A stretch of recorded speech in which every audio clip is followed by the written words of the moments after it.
a great player to just being almost like figurehead. Oh, he's got another. First ball. Atkinson's on a hat-trick. Oh, now then, hang on. He's got him.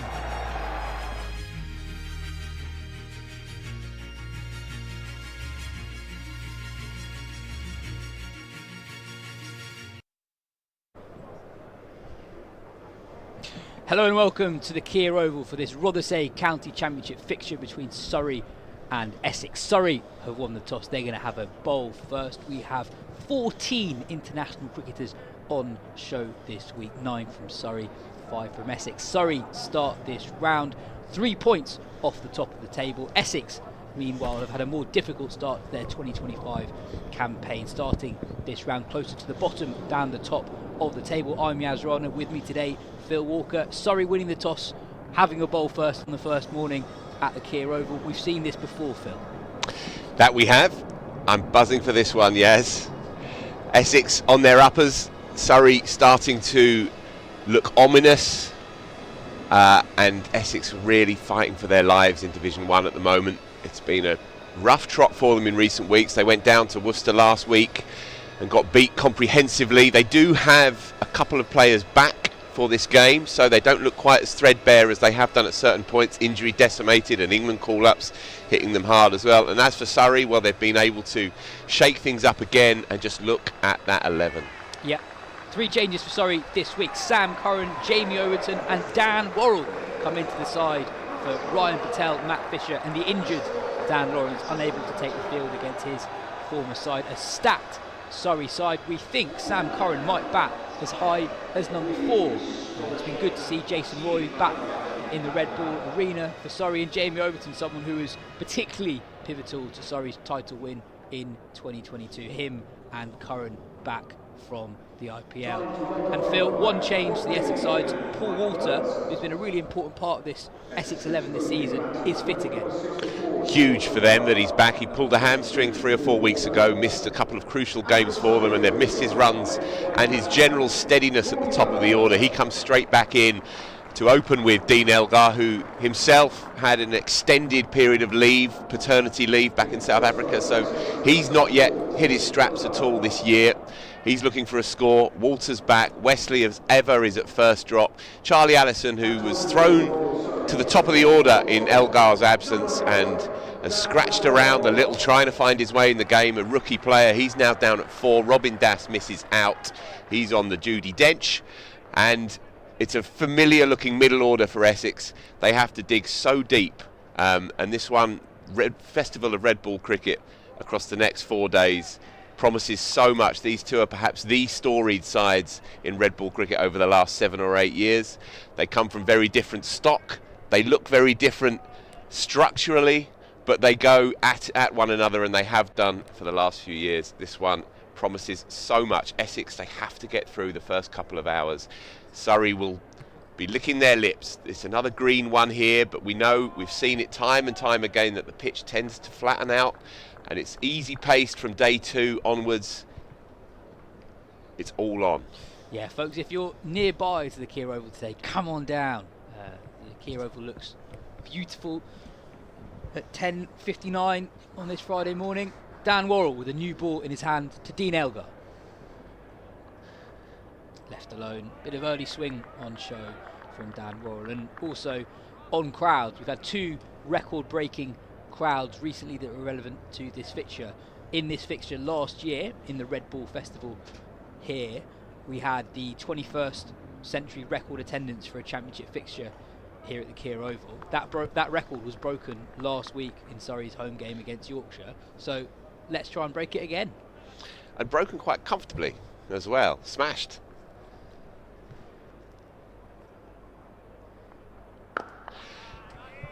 Well, last week I think had the feel of a test match in terms of the calibre of players playing, but also the crowd here as well. The crowd on day 1 here last week was only about 3,500 less than the crowd yesterday at Trent Bridge for the first day of the England Test Match Summit. So the feel here is that of an international fixture quite often, and we've got 2 really strong teams on show. Surrey, title winners in the last 3 years. Essex, so often their rivals.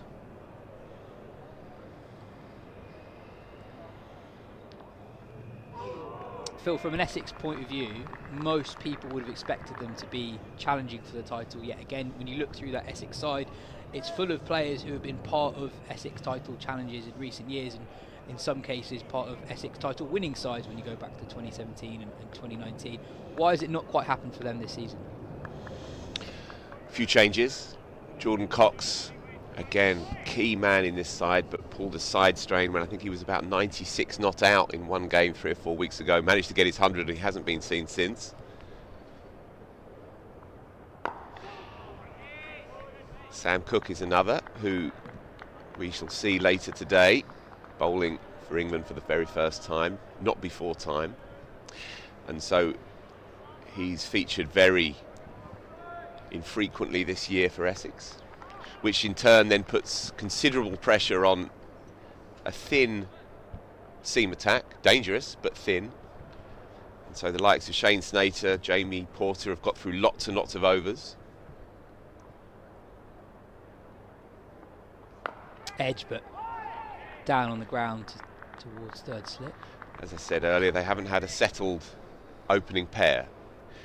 These two, Elgar and Walter, is a sign of where Essex want to go for the rest of the year.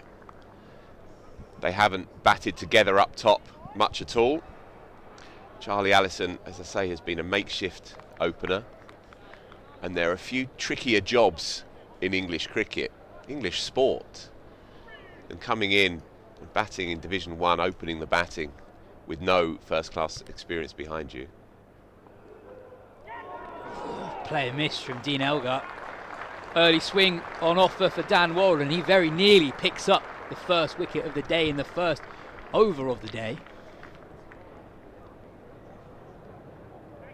If anything, actually, that one holds its line. Elgar perhaps anticipating some swing in towards him.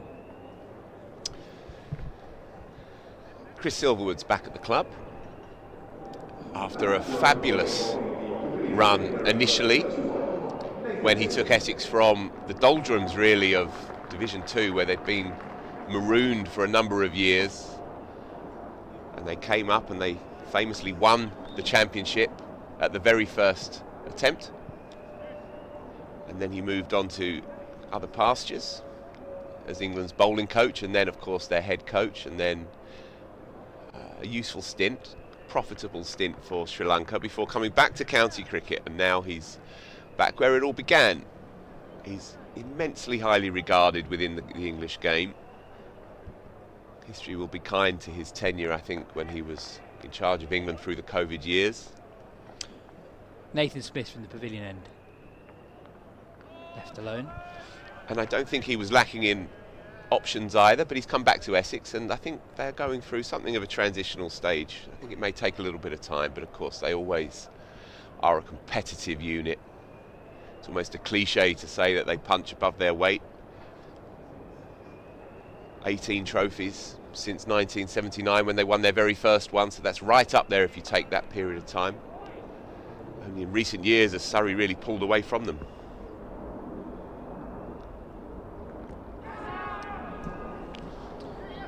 That'll be our first run of the morning, a strangled appeal. Runs given, so Paul Walter is off the mark. Just looking at who's fielding where for Surrey, Phil, and no Ryan Patel in the Surrey 11 today, so it's Jason Roy under the lid at short leg. 2 weeks ago, Roy wasn't really in the Red Bull picture, hadn't played a first-class game for 5 years. We saw how much he enjoyed just being in the field and being part of it last week. When he took his first catch at slip, he was genuinely elated.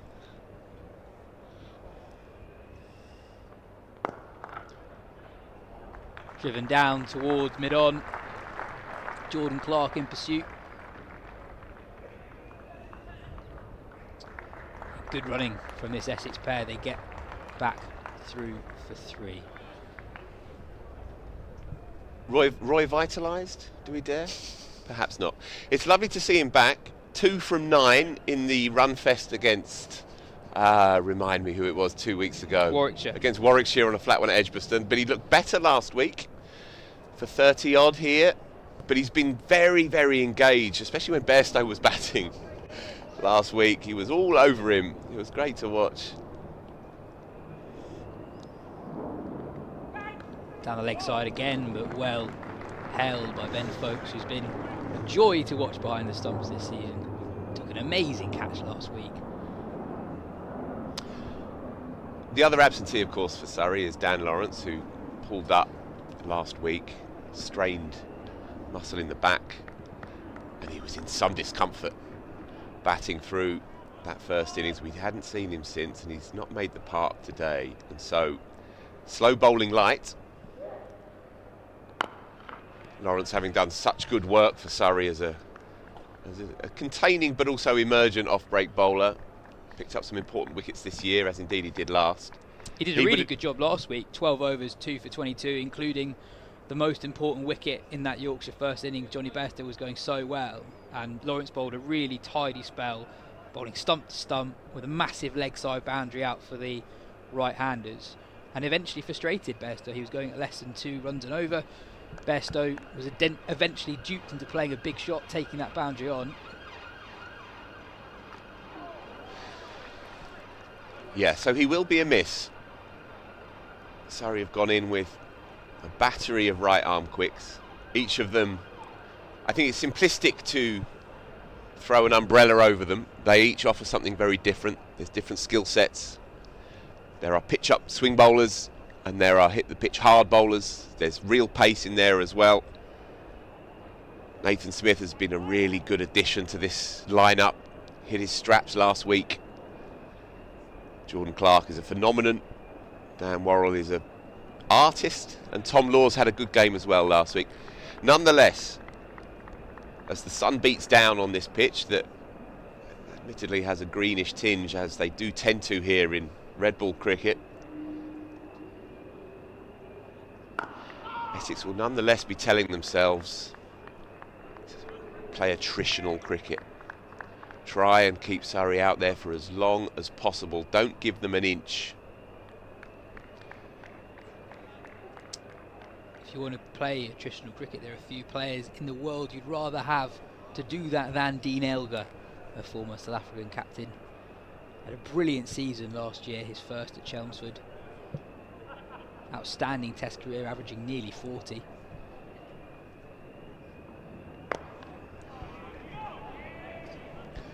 Definite shape. Back into the left-hander. Elgar, for a moment, I thought was looking to leave. Jab down on it, but he's such a watchful player. All that experience. Plays it late. You were right.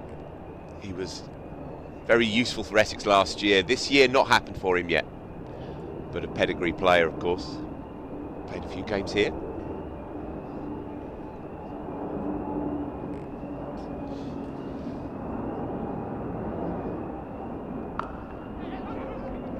Briefly thinks about nicking a single, but rightly decides against it. Yeah, on that Surrey attack, 6 frontline seamers today, but compared to their attack last week, I actually think the seamers are more varied in terms of what they offer. Sam Curran obviously gives that left arm option. Jamie Overton, bit of extra pace.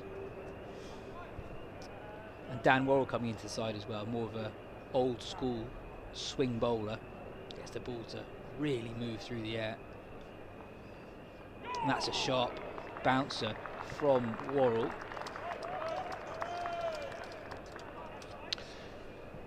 He can slip it still. The right side of 80, more often than not. Such a beautiful action. And crucially, not overused, not overburdened. They play him at home, hardly at all away at the moment. And it means that he can be rested up and ready to go. Comes in this week.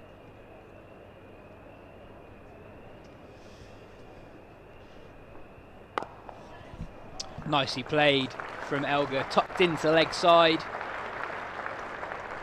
This time Worrall swinging the ball into Elgar's pads, and Elgar picks up his and Essex's first boundary of the day. It's a test match player's shot.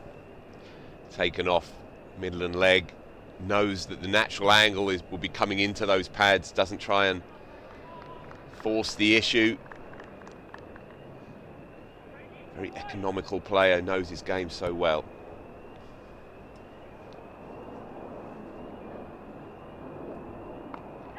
That before more. Played with the outside half of the bat, but Elgar ensures that rolls along the ground. So he safely picks up another boundary. 8 runs from the over. Essex 12 without loss.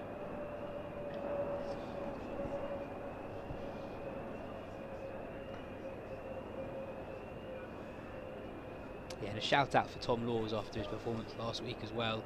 One of 2 players in this Surrey 11 alongside Jordan Clark who have not played international cricket, but Laws has been such a big part of what Surrey have done in recent years. He's got one of the best strike rates of any bowler in Division 1 over the last 3 years since he made his Surrey first class debut. Edged again, but again edged downwards. It's Curtis Patterson at third slip, who had a superb debut for Surrey last time out against Yorkshire. Yeah, he looked absolute class, didn't he? Strolled down the steps for the first time in Surrey whites. Wore the sleeveless. Picked the bat up like an Aussie. Drilled it through the covers like an Aussie and scored runs like an Aussie. It's a very, very canny signing yet again.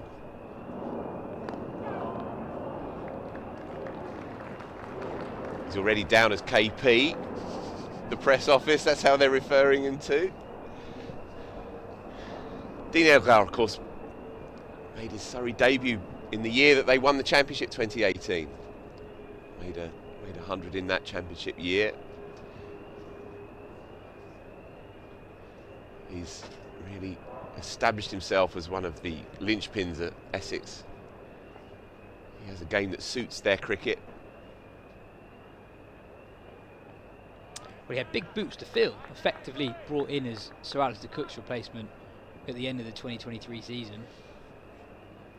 And actually, it was a fairly seamless transition. I mean, to be honest, there are few, if any, players you'd rather pick in the world than Dean Elgar for what was effectively a Alistair Cook replacement. No longer involved, of course, with the South African national side. He was disappointed, would be the official line, to be moved on.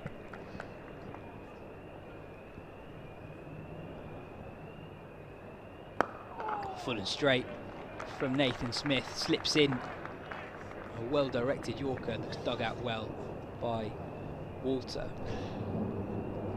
Yeah, it was Shukri Conrad, the South African coach, who made that difficult decision to tell him that his papers were in, and he responded with, I think, 182 in the next Test match as a K Sarah type knock, really.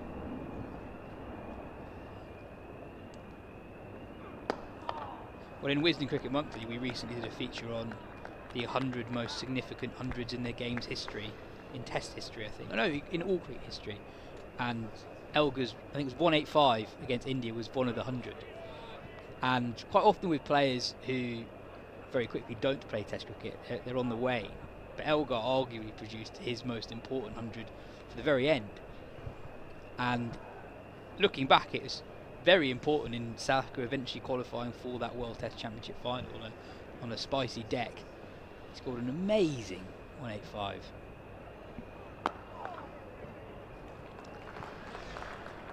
Yeah, and he's made a career out of tough runs, and Essex needs some today, this week, and generally in their championship campaign. Another one ticks by 13 for no loss. A few dramas yet. Definitely we've seen a pattern emerge in red ball this year here in South London, that the ball tends to get a bit more busy in the second hour of the first morning, as the heavy roller, the effects of the heavy roller start to die away, and the ball starts to change components. The lacquer gets knocked off to a degree, and then the ball starts to go just a bit more Essex, of course, will be mindful of that. Worrall to continue, but this time without a short leg. Short leg. That'll be 4 more. Exactly where the second boundary in the previous Worrall over went. It's a really short offside boundary from this end for the 2 left-handers. We're playing 2 strips further along from where we were last week. There was a shortish boundary on that side of the ground last week. It's even shorter this time round, and that second boundary prompts another field change. Square leg moves across to third man. I think it's a good move. Worrall is good enough to not need that cover at square leg for the in-swinger to the left-hander. Better to have cover out there at deep third.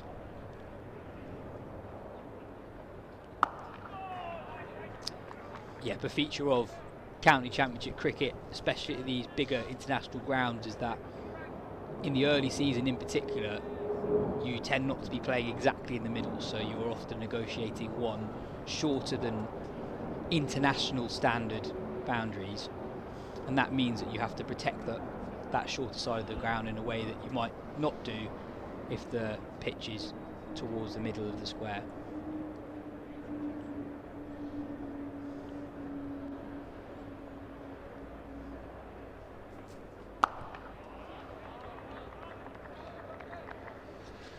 And it also means that run scoring can be slightly quicker than you might expect, because you just have one very short boundary. And one of the cliches at this ground is that the ball tends to run away on the cut strips, and the cut strips go all the way across this oval outfield. So you get full value for runs, especially on that shorter side of the ground. See there in our pictures, crowd in here today on that side. Been a steady start here from Essex, 17 without loss into the 5th over. Been a few outside edges, but none that have come anywhere close to carrying to that slip cordon. Yeah, Walter returning to the side, played his last game in the first week of May. But he made a good 95 against Surrey in the first week of the season, on admittedly the mother of all featherbeds at Chelmsford. But he looked like it was his natural place in the order. Fuller and driven to that short side. Second boundary of the over for Paul Walter. Bit of width this time from Worrall. And Walter, who's in good nick, wasn't going to miss out on that. Our esteemed colleague, Mark Church, known to everyone attached to Surrey cricket and further afield, big fan of Paul Walter. Whenever I pass him in the corridor, he's always saying, how's the big lad getting on? They've missed him.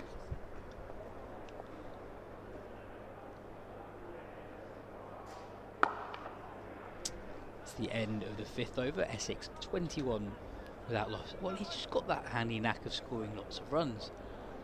He's been around the Essex setup for a long time. Initially, it felt like he was in the team more for his bowling than his batting.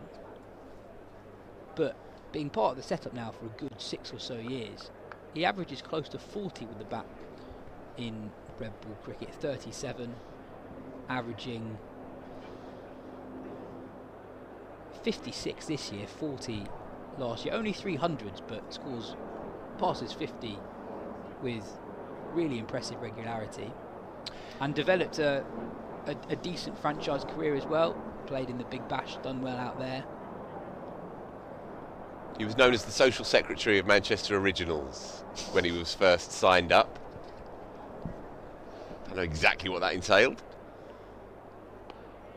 But yeah, a late bloomer, and I think in part because he's a useful bowler, and because he's 6 foot and plenty more, slightly hard to pigeonhole him.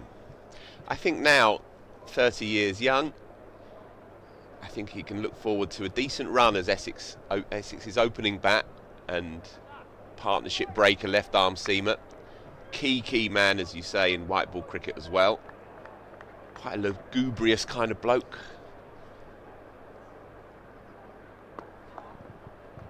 And that'll be 4 more again to the short side, slightly leg side from Nathan Smith, and Elgar for the second time today picking up 4 through the leg side. Yeah, on the angle, short boundary, nicely timed though, and he's timed a couple very tidily through square on the leg side already, one from each of these opening bowlers. I think because of the nature of the shot, I went early on the call saying that was slightly leg side, but looking at the replay, that was actually no more than middle stump really from Nathan Smith. Elgar getting across his stumps well.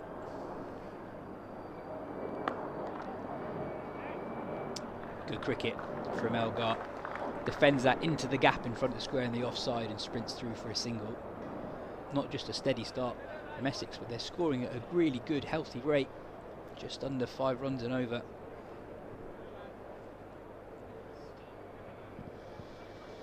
Yeah, on Paul Walter, not only an impressive championship player, but increasingly someone who does well on the T20 circuit.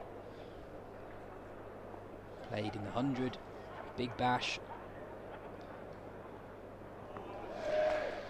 That's a genuine play and miss from Walter on that occasion. Beats the outside edge. But carry not quite as much this morning as we saw last week against Yorkshire on the first day. Really lively pitch on day 1 there. That one, length ball from Nathan Smith, gathered by folks at shin height.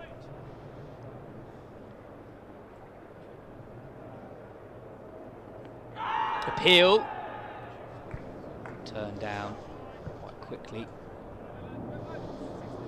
Too high, I think, but this will be his approach. We saw it last week.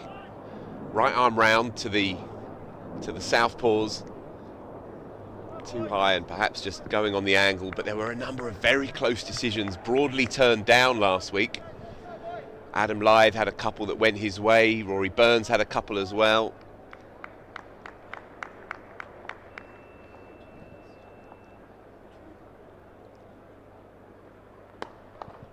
That'll be 4 more.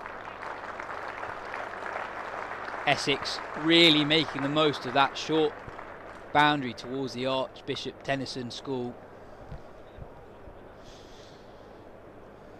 And they're up to 30 without loss just 22 minutes into the day. Again, straight, but coming into the pads, so he doesn't have to force the issue, just to get something on it. Scuttle away. You feel like there's lots of runs in this game. What a lovely Crystal Palace contingent that is. Do you think they've slept in the last week and a half? I think they might even be listening. Great to see. Beautiful. A rare sporting result to unite the whole nation. Oh, that's a lovely shot from Dean Elgar. That's got the crowd purring. Magnificently timed. No more than a push. It's another boundary for Elgar, who's raced to 20 off just 17 deliveries. I fear that our producer may struggle to find some Spurs fans in South London, but if there are any, feel free to pop them on the screen. That'll be my one mention. Elgar's looked excellent, hasn't he? Really in good order, but front foot as well, in mindset and attitude. A couple of quick singles, looking to score. And the 3 attacking shots he's played have come right out the screws. It's prompted a change in angle for Worrall. He's going to come around the wicket now. It's an angle that he likes.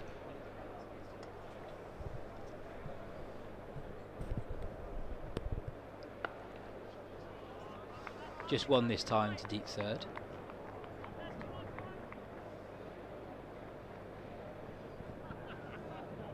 Normally you would be crying out for a gully with the new ball here, with the pace and bounce that you traditionally associate with pitches here.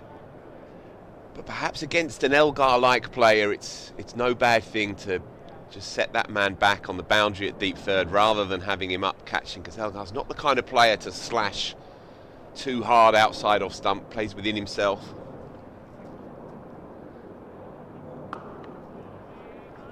Walter too, and trust his technique, trust his defensive game.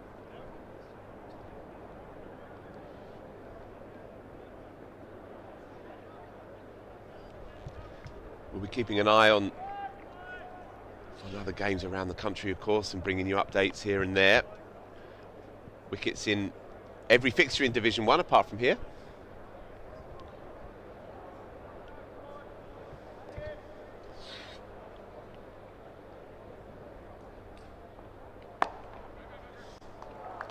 That should be 4 more again into the leg side.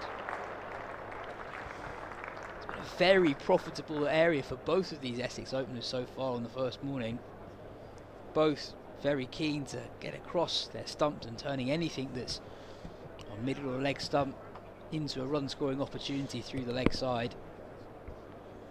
And again, it's for Surrey into a more defensive field change, square legs gone back to the boundary. Reminder that 20 minutes ago that man was in under the lid at short leg. 6.4 overs into the day, he's now on the boundary, a mark of Essex's early success this morning.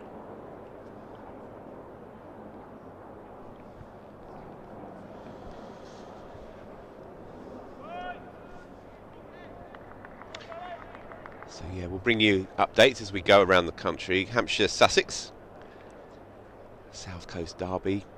Hampshire 1 down already, batting first, having won the toss, 19 for 1 against Sussex. Mark Stoneman went for a blob. Nathan McAndrew picks him up. There's been an early wicket as well in the Warwickshire-Worcester Derby. Warwickshire batting first, 11 for 1. Rob Yates the man to go. Tom Taylor picked him up. He's bowled some good spells this year, Tom Taylor. He's a very, very underrated cricketer. Well, there was a game against Sussex when Sussex went from something like 80 without loss to 82 for 5 when Taylor just turned into Prime McGrath for a morning. Yeah, genuinely, it was remarkable. We haven't actually spoken about that, have we? We were watching that separately for once in our lives. Yeah, that was quite something. And Durham as well, 1 down against Somerset up at Chesley Street. Alex Lees, first bowler to Matt Henry, who makes his return to Somerset's ranks at opposite time. Speaking of handy overseas signings, I'm not sure there are many more handy than Matt Henry at the moment. One of the very, very best new ball bowlers in the world, as we saw on that England tour to New Zealand at the end of 2024. Smith to continue. Decisively left by Elgar, who's got a really good energy about him this morning. Positive in both defence and attack. Really proactive. And worth reminding our viewers that Surrey are obviously back-to-back champions, but they are particularly dominant at home. Amazing record here at the Keir over the last few years.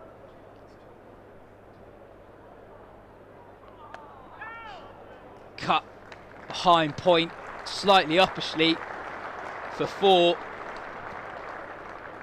It's Elgar's 5th boundary of the morning. Yeah. No gully. Again, it's well timed though. And a sign of intent. Off to a flyer. Well, sometimes we see teams come here against Surrey and they try and battle through difficult periods, but driven this time in front of that man at backward point. It's going to be another boundary. Boundary number 6 for Elgar this morning. Essex now 47 without loss. 7.5 overs into this game. That run rate now above 6 runs and over. We see teams try and battle through difficult periods, sometimes with success against Surrey, but Surrey's strength as a side is their relentlessness as an attack, and quite often what we see is a team grits through a difficult hour, but they're confronted with another difficult hour. It's encouraging to see Essex actually take the attack to Surrey, ask them different questions.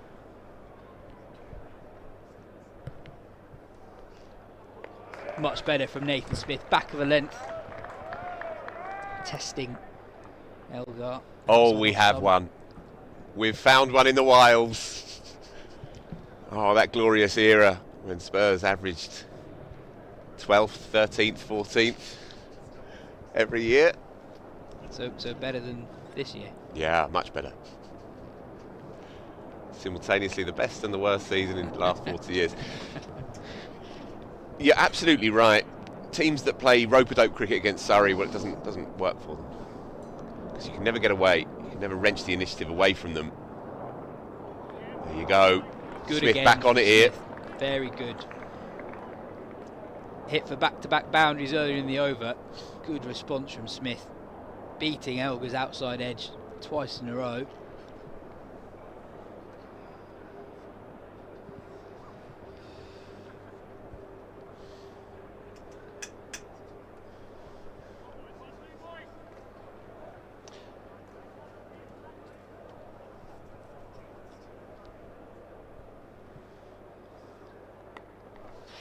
Edge, but downward again.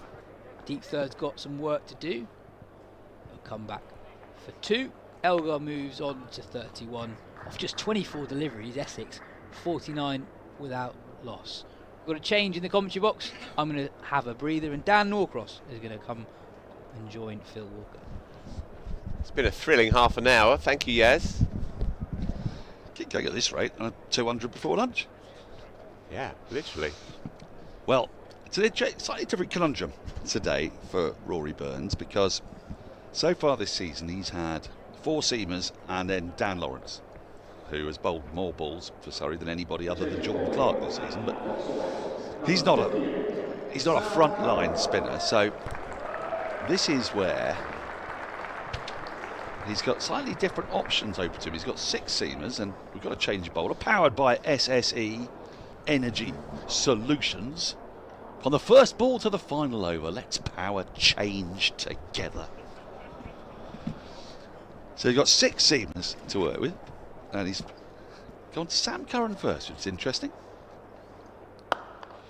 Oh, now then, there was a bit of hand on that, coming back into the stumps. Got a little bit of finger on that, but Dean Elgar was safely home at the non-striker's end. That was crisply struck by Walter, who's looked in terrific nick today.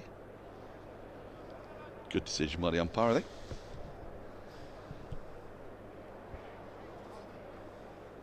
There's definitely a bit of Sam Curran's hand on that, deflecting it onto the, well, I'd say deflecting onto the stumps, so it might have hit them anyway.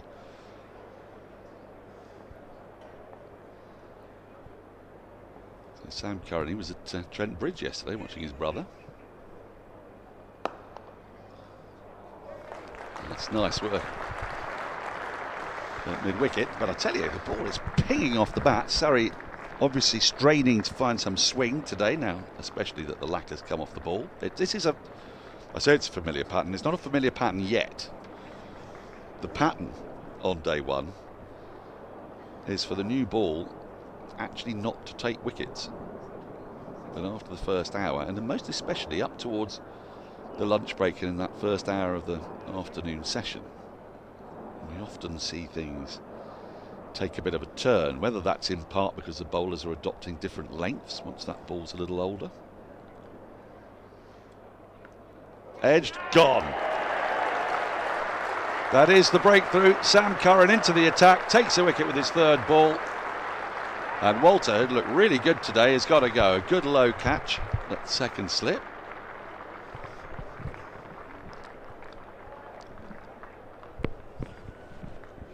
Oh, it's actually Elgar who's got to go. Should be able to tell because Walter's 7'3", and it is Elgar. It's a really good grab at 2nd slip. Dom Sibley with the safe hands, and Essex lose their 1st wicket, 50 for 1. Well, it's all happening, isn't it? Dean Elgar looked like he had a magic bat for 35 minutes.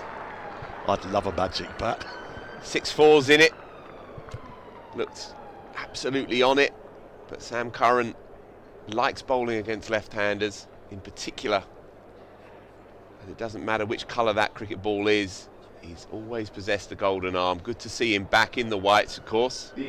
Given an early bowl, I'll be interested. picks one up straight away. Be interested to see if that one has actually shaped a touch away from Elgar. We were talking about how in the first few overs with the new ball, not a great deal happens as Tom Wesley strides out to the crease, and you get a very unrepresentative view of how the day's going to go, don't you? Because seam bowlers or swing bowlers, they get given that shiny bright red cherry and they're going to try and get the ball up to the bat. And Surrey have been a bit too length so far today. They've been straining for that full length in the hope they could find swing. And also there have been a couple of short balls that have been nicely put away. But now the lacquer's come off. Sam Curran into the attack. As I say, he was only sat in the crowd yesterday at Trent Bridge with the camera on him for half the day, it seemed to me. With brother Tom watching brother Ben playing for Zimbabwe against England.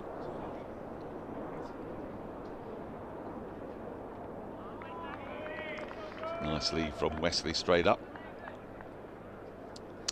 So Wesley has the highest score this year of 40.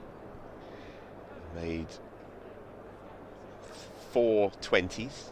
4 20s. And a 6 and a 4 last week against Worcester. So fair to say, for one of county cricket's most consistent performers, he could do with a score.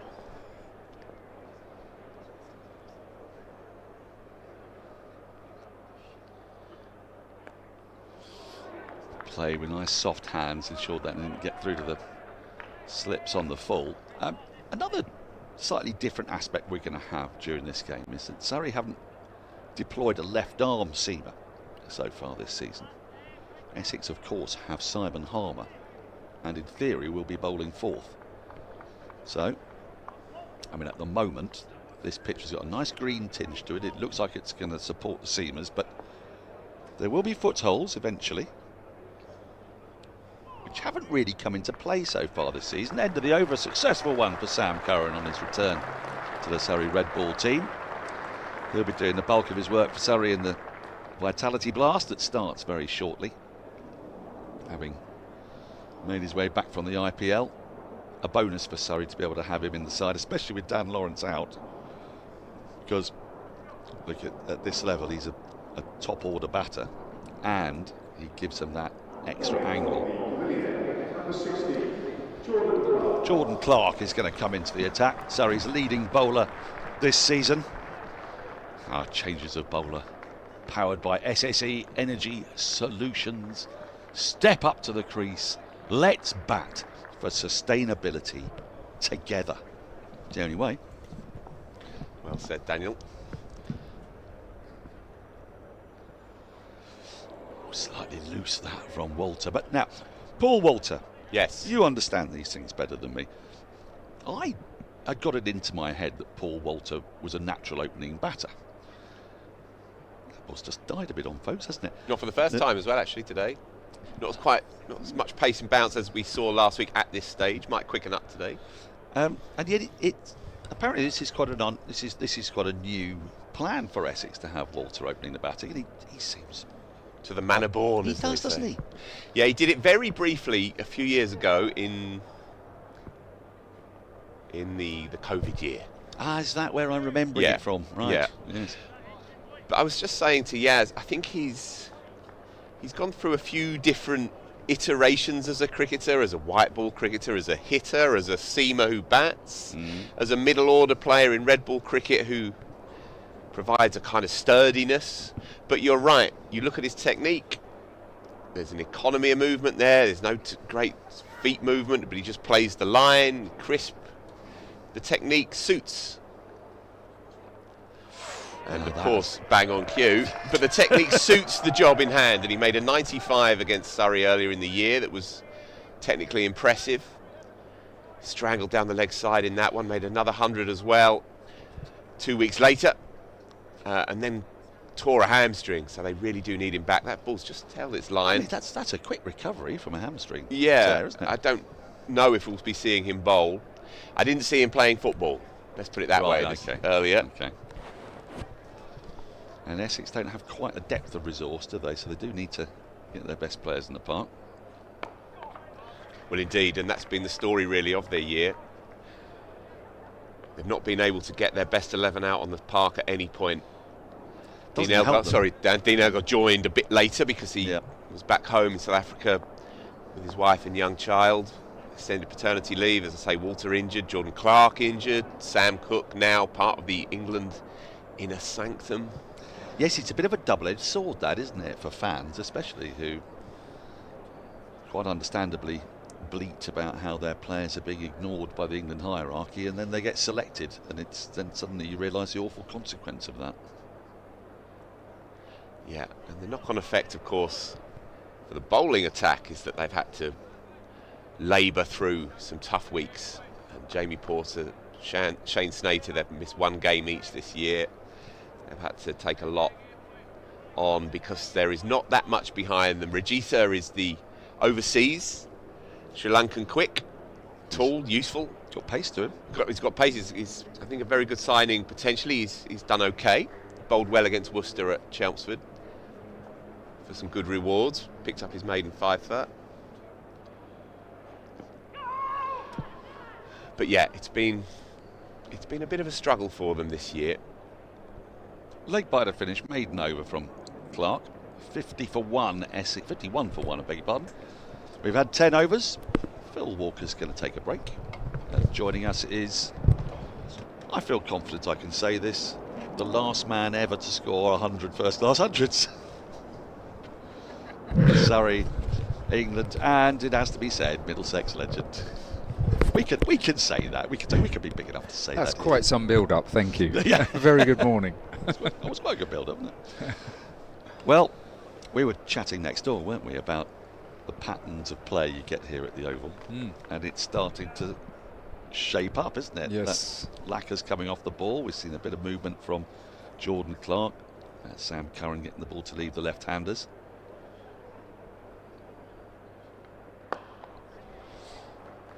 But we're just talking there with Phil Walker about Paul Walter, and commenting how surprised I was that this has really been, apart from apparently the COVID year, the first time he's been established at the top of the order. He looks like a solid opening bat. Well organised player, yes. I remember being with him actually in the Caribbean for something called the North v the South. I was there. 50 over, Barbados. 50. Yeah, not a bad spot to have a 3 one-dayers with some aspiring England players.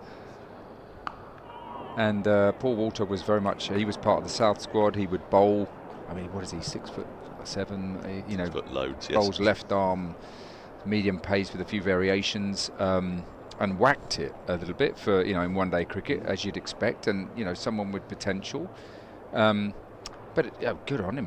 He's looked well organised this morning. I mean, there'd be no more, probably no tougher examination of your technique in domestic cricket than coming to the Oval against this attack, really. And he's not looked out of place at all, has he? No, he's looked in really fine fettle. Tom Wesley's got a little bit of pressure on him because he's not had the best start to the season. And it will be remorseless today for the Essex batters. There are 6 seam options, which feels like it's one too many, but there are extenuating circumstances. I think Curran's in there as a top order bat, who's giving Rory Burns that different angle. Jamie Overton hasn't played a great deal of cricket. The T20 Blast starts soon. Oh, that's beautifully played off the hip. Just clipped away. There's nobody out there on the boundary. And it's a short boundary on that side, on the Archbishop Tennyson side. So Wesley underway with a 4. That was beautifully timed from Tom Wesley. You know, it's a real characteristic of his batting, how strong he is when the ball's on the stumps and the way he turns it through the leg side.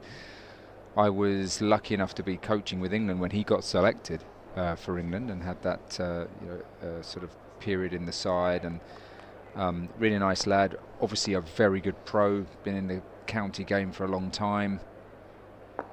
And you mentioned about relentless. Curran goes full there, looking for a bit of swing. Wesley digs it out.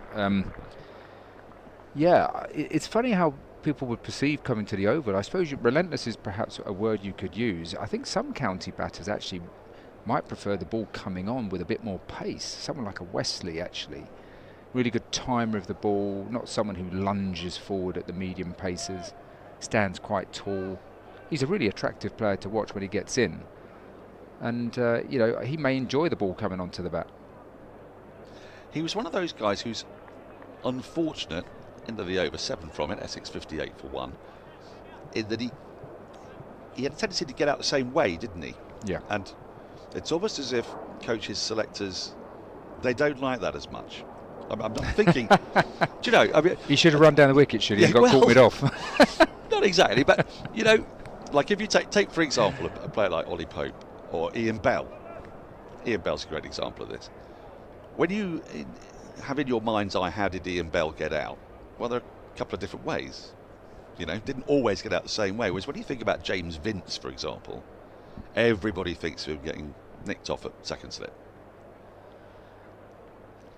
And it's almost as if, because there's like a plan that an opponent can continue to bowl at you that reaps rewards and gets the wicket, coaches and selectors get a little bit more scared of that than somebody who can be out caught top edging deep backward square. He can be bowled, he can be LBW, he can be called at gully.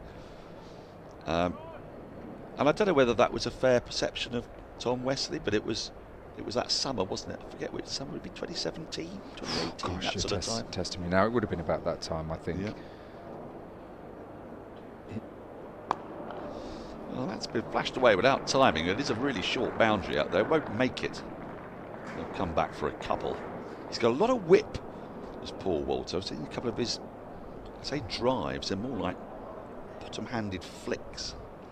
And this occasion he's done it with a shorter ball, got on top of it, picked up a couple.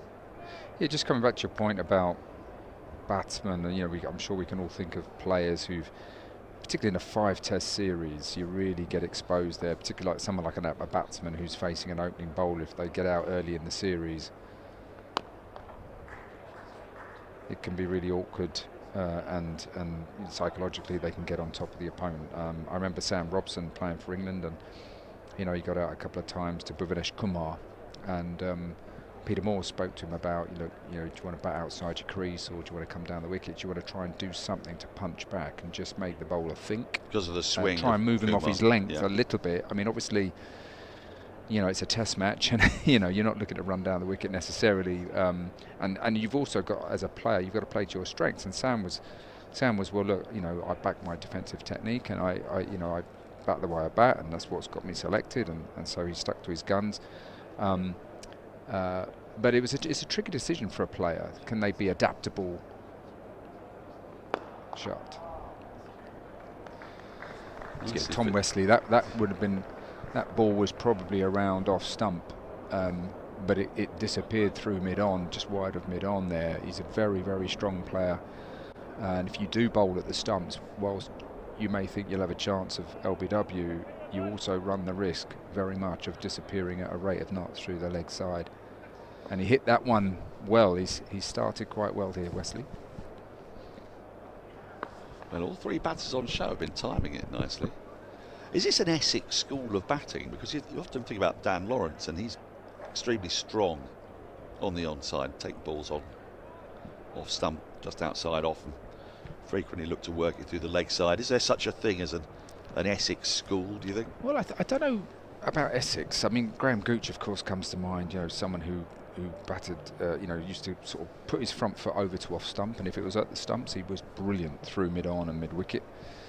I suppose Surrey have produced some players that have come out and sort of looked similar. I'm thinking of, say, Will Jacks, Jamie Smith, Ben Geddes. Similar in sort of stance and setup. Laurie Evans, even. Laurie Evans, and loving to hit down the ground. I mean, Surrey Academy have produced so many good players, and they've had some really core principles about their batting, and they sort of quite like that, slightly back and forward, strong base, strong position at the crease to be able to, if the ball's pitched up, get into their drive, but also in a strong position to be able to cut and pull, which is something that they want their players to be able to do if they're going to play on pitches at the Oval with a bit of pace and bounce. So I suppose Surrey have had some generic things. I don't know so much about Essex, whether it's just by chance that that it's happened. Sam Curran continues. This is a really nice shot from Walters. He's just finding the gaps very well. His ball's coming crisply off that bat today. So I suppose, does this tell us? I mean, the bounce is pretty true, I guess. I mean, another thing we were talking about next door was just the sort of dark patches where the footmarks are, which would suggest there's a bit of moisture under the surface. Had quite a green tinge to it, the pitch this morning. It looks different under the sunlight. It tends to look a little bit greyer under the sunlight, but when the sun goes behind a cloud, you sort of see that grass, don't you? A nice covering, which you'd expect when the side's got 6 seam bowlers in its lineup.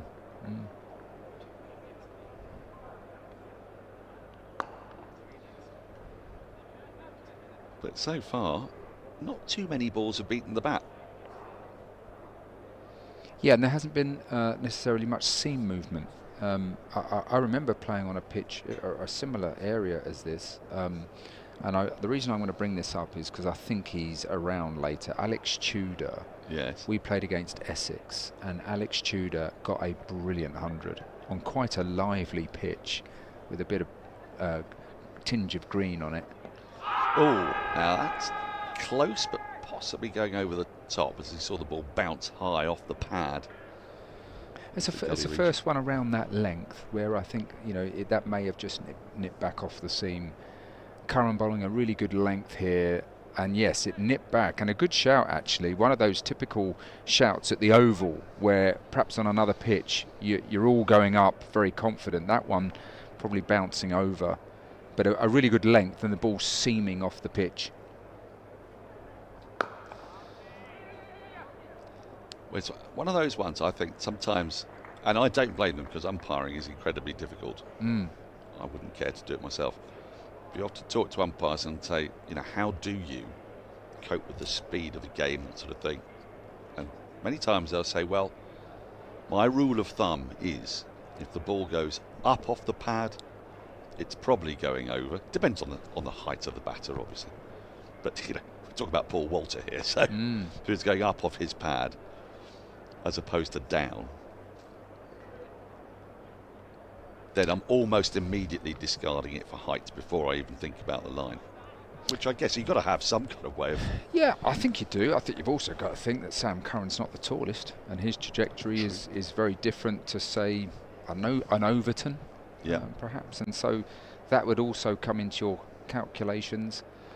But he's found a good length here, Curran. When he took the wicket, it was interesting. He turned round and sort of waved at Rory Burns as if, you know, they had spoken about that as a, you know, an early introduction for Curran, you know, seeing off Elgar. End of the over, 3 singles from it, 64 for 1. I mean, they'll know Elgar, won't they, from him playing here. So they'll have a fairly good idea of the sort of plan they want for him. Now, you can win a cruise with Ambassador Cruise Line, which is, of course, the sponsor of the Essex ground at Chelmsford. Balcony cabin for 2, a 7-night Scandinavian springtime delight. I mean, I can't think of anything more fun than Scandinavian springtime delight. Are you ready to cruise? Do you know, it's never appealed to me. Yes. Flashed away, and there's no one down at third. It's going to run away for 4. If there'd been a 4th slip in, might have been in business, but it was wide of 3rd slip. A false shot from Paul Walter, a rare false shot that brings in 4. Playing it with a kind of a straight bat, but away from his body, and again with extra pace and bounce at the Oval. A lot of the players I've seen at the Oval score big runs. They would have gone more with a horizontal bat there rather than vertical, especially that far away from their body. You think of Mark Butcher cutting as a left-hander, cutting his way, whether it's down or up over gully. That one was a bit more of a sort of a back foot punch with a straight bat, but because it was away from his body. I mean, Clark has been trying to do that, operating around the wicket, you know, trying to get his bowling almost with a front-on position, trying to move the ball away from the left-hander, and it has produced a slight field change in that 3rd slip has sort of moved to 4th.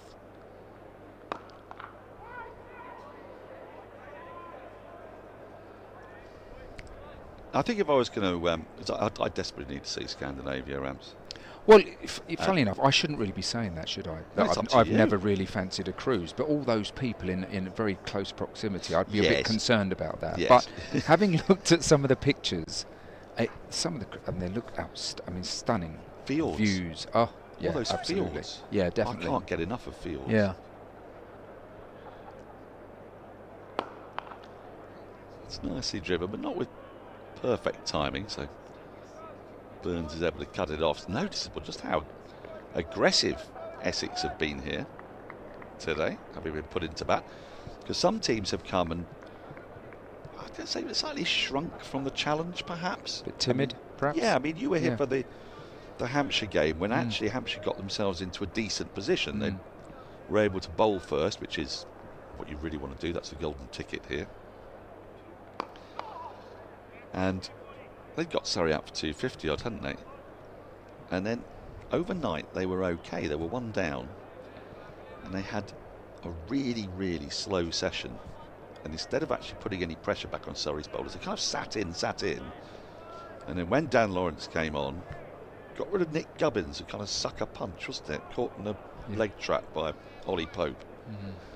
You looked up and realised it had taken an hour and 20 minutes to get the wicket. Or however long it was a long time. But Hampshire had gone nowhere, so when they lost their next wicket, they're suddenly looking up and it's 70, 80 odd for 3 rather than 120 for 3. Whereas what I like about Essex here, and they've won 2 championships, Surrey 4 championships in the last 8 years, so you'd say they're the sort of the two most consistent teams in the county championship, is that they've come for a scrap, it looks to me. It's nicely played, isn't it? Full and straight off the middle of the bat. So 5 off the over, 69 for 114 gone. Just under an hour gone today. And I think this is what opponents need. It's easier said than done, of course, because you'll be aware, as you come to the Oval, you know you're playing against the 3-time champions. You've got to have the right mindset. If you're going to take them on, you're going to go hard at them, or are you just going to try and wear them down? Yeah, and I think it to me, you're right, absolutely right. The mindset, if you get a bad ball, you've got to put it away against a good bowling attack. And what we've seen is Essex being in the right frame of mind, that if there have been balls to hit, and there have been, because Surrey did quite full, as you would, bowling first, green wicket. You're looking to get the ball up there and bowl an attacking length. But Walter and Elgar got into their shots with a real positive foot movement and timed the ball beautifully, very controlled. If for example, Worrall had been, a fraction more in between length, bowling a few dots, and they'd left the ball, the scoreboard wouldn't necessarily have moved along as quickly, but you'd still say that they're in the right frame of mind. So I don't equate it always, the right mindset as the scoreboard ticking along. And I think there's a common misconception about that, that this thing of putting pressure back on the bowlers means that somehow the scoreboard is rattling along. It doesn't have to be the case. You can come in to the Oval and have a secure opening partnership, and you may only be 30 after the first hour, but you've played really well. It's picked up nicely, but there is protection down at deep backward square, so just another single for Walter. But the fact is that Surrey have bowled attacking lengths as they do, and Essex have had the opportunity to tick along very nicely up to 70 off 14 overs. And the ball has come onto the bat. I mean, I can think of that. Obviously, there was a dismissal of Elgar from Sam Curran, and then a sort of half LBW shout where he's bowled a length which has been around the top of the stump, a length where the batter really doesn't want the ball. They're not sure whether to come forward or back. There haven't been loads of deliveries around that length yet.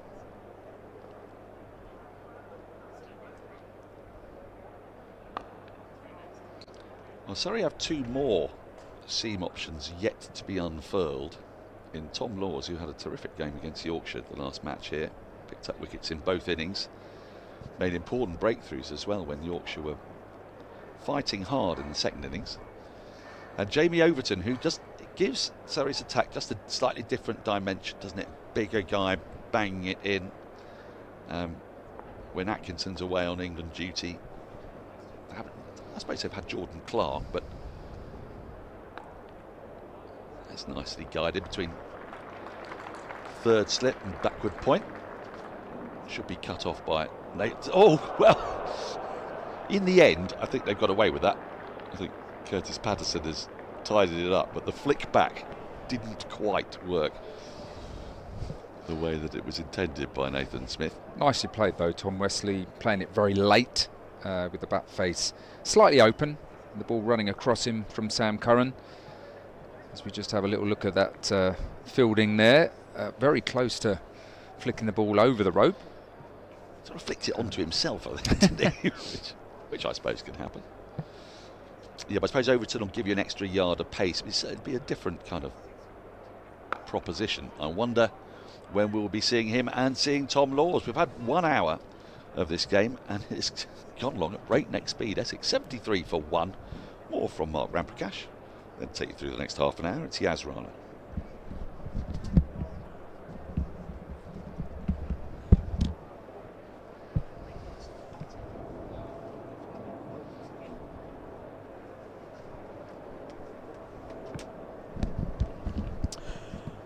Very productive first hour for the visitors, 73 for just the loss of Dean Elgar.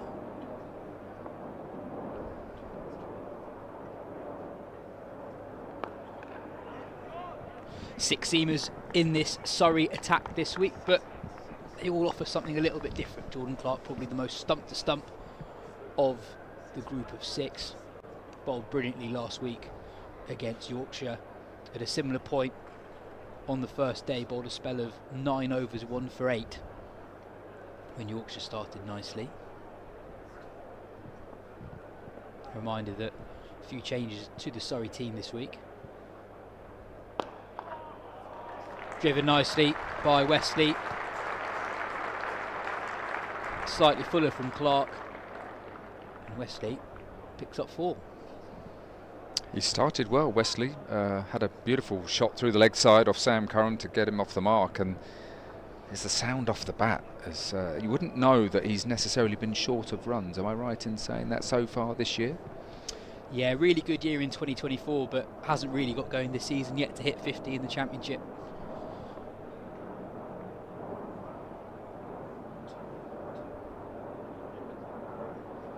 Really big week for Essex, been a difficult start to the summer for them. Just 1 win from their 6 games. Currently in 8th place, only slightly above Yorkshire in that 2nd relegation spot. Really struggled for runs this year. Jordan Cox's injury was poorly timed from them. Paul Walter missed a couple of games through injury as well. Of the Essex 11 today, only Critley and Porter averaged more than 30 so far this season. Good carry from Jordan Clark. Length ball that Ben Folkes takes at shoulder height.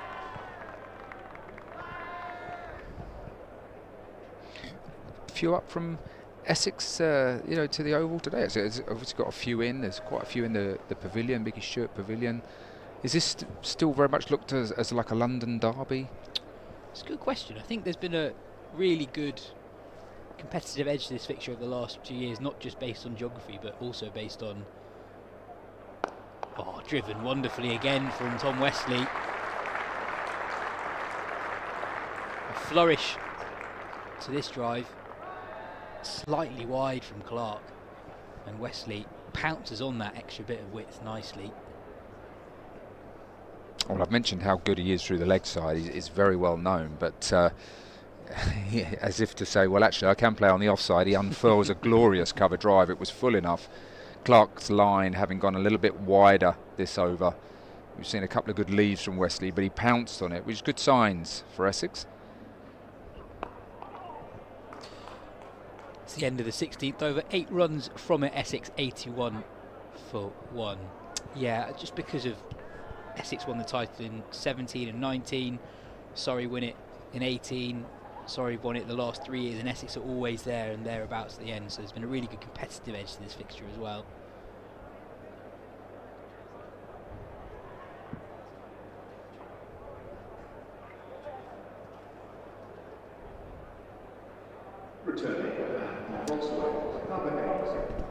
We have a change in the bowling attack. A change of bowler powered by SSE Energy Solutions. We're up for the test. Let's reach net zero together. Dan Worrall, who was expensive first up with the new ball, back into the attack for the second time today. 4 overs, none for 25 first up.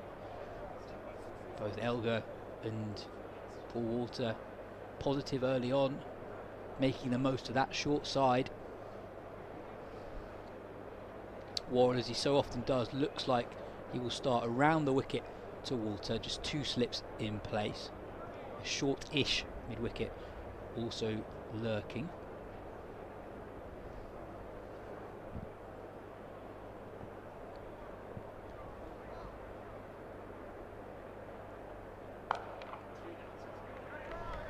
How much has the ground changed over the years? If you go back to your playing days, both how the ground looks more broadly, visually, but also how the playing surface has changed since your time. I don't think the ground has changed hugely, actually. Still got the dressing rooms in the same area, and as a player you approach down those famous steps out onto the arena.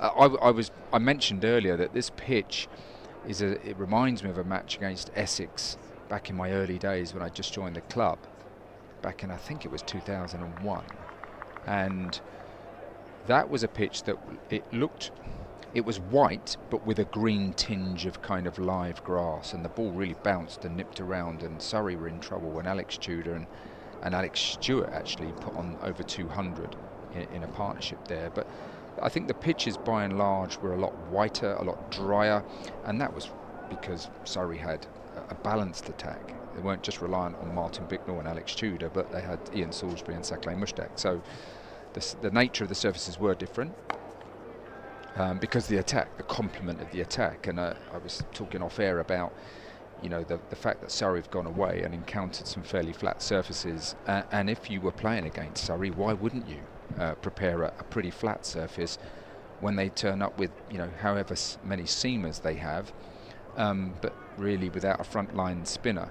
And I think that something I really enjoyed in my career when I played with Middlesex in my early days in Surrey is the fact that we always had a balanced attack, which we could adapt to whatever surface was put in front of us. Ooh, sharp bumper from Worrall. Walter looks to take evasive action but doesn't successfully evade the ball. Fortunately for Walter, the ball lands safely. Well directed this round the wicket, seemed back, sort of came back into Walter, cramping him for space, and in the end he really wasn't sure whether he'd get his hands down, try to sway.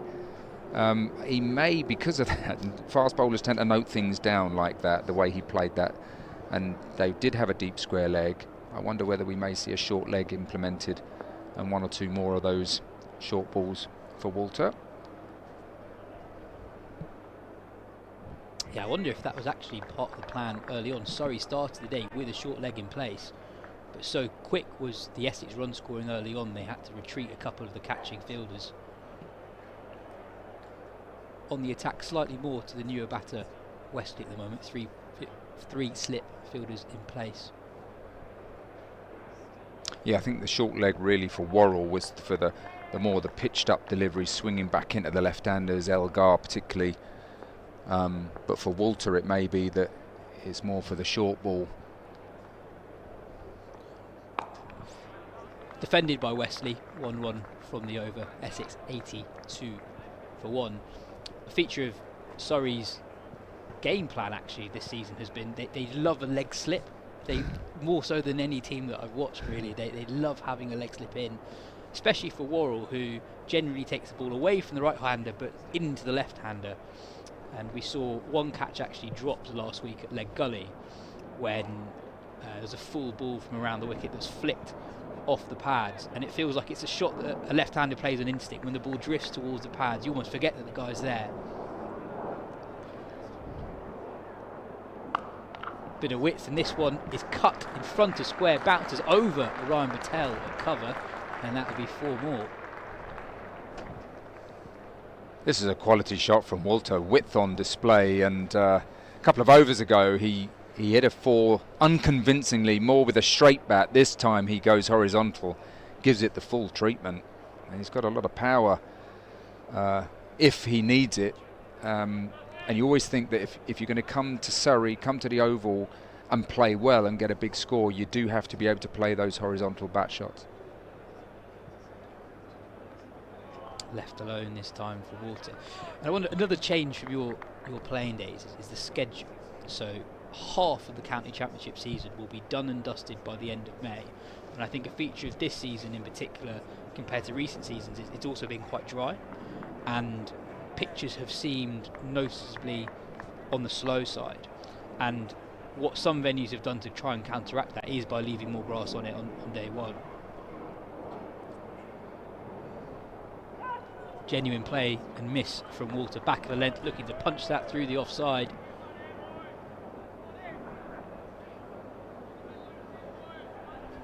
There have been a couple of times this season where Somerset have posted the photo of the pitch being used at Taunton, and it's gone viral because of how green it is, and people look at it and expect 150 plays 120, but that's not actually been the case at all. And you generally just have more pace in the wicket on day one. Left alone by Walter, but doesn't quite get his bat out the way, and in the end he's fortunate that ball lands safely. Could have gone anywhere.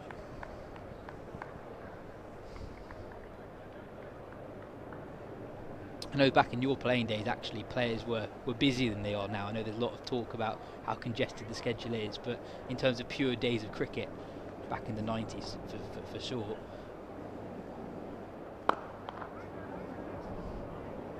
Yeah, I think I mean, there's a good discussion, isn't there, going on at the moment, you know, regarding how many days play throughout the summer that the cricketers play. And I suppose if you ask anyone from any walk of life, you know, do you work too much? There's a great temptation to say, yes, I do. Yeah, the schedule is a constant debate. I think that the blast, as well bowled, terrific line from Clark round the wicket, just leaving the left-hander, not sure whether to play or leave. Fenced at that one. Not enough deliveries, I'd say, this morning around that area from Surrey, given the quality of their bowling attack. But I think the blast will probably come down to a block which will be a bit more succinct, which I think will be easier for the players and for the fans.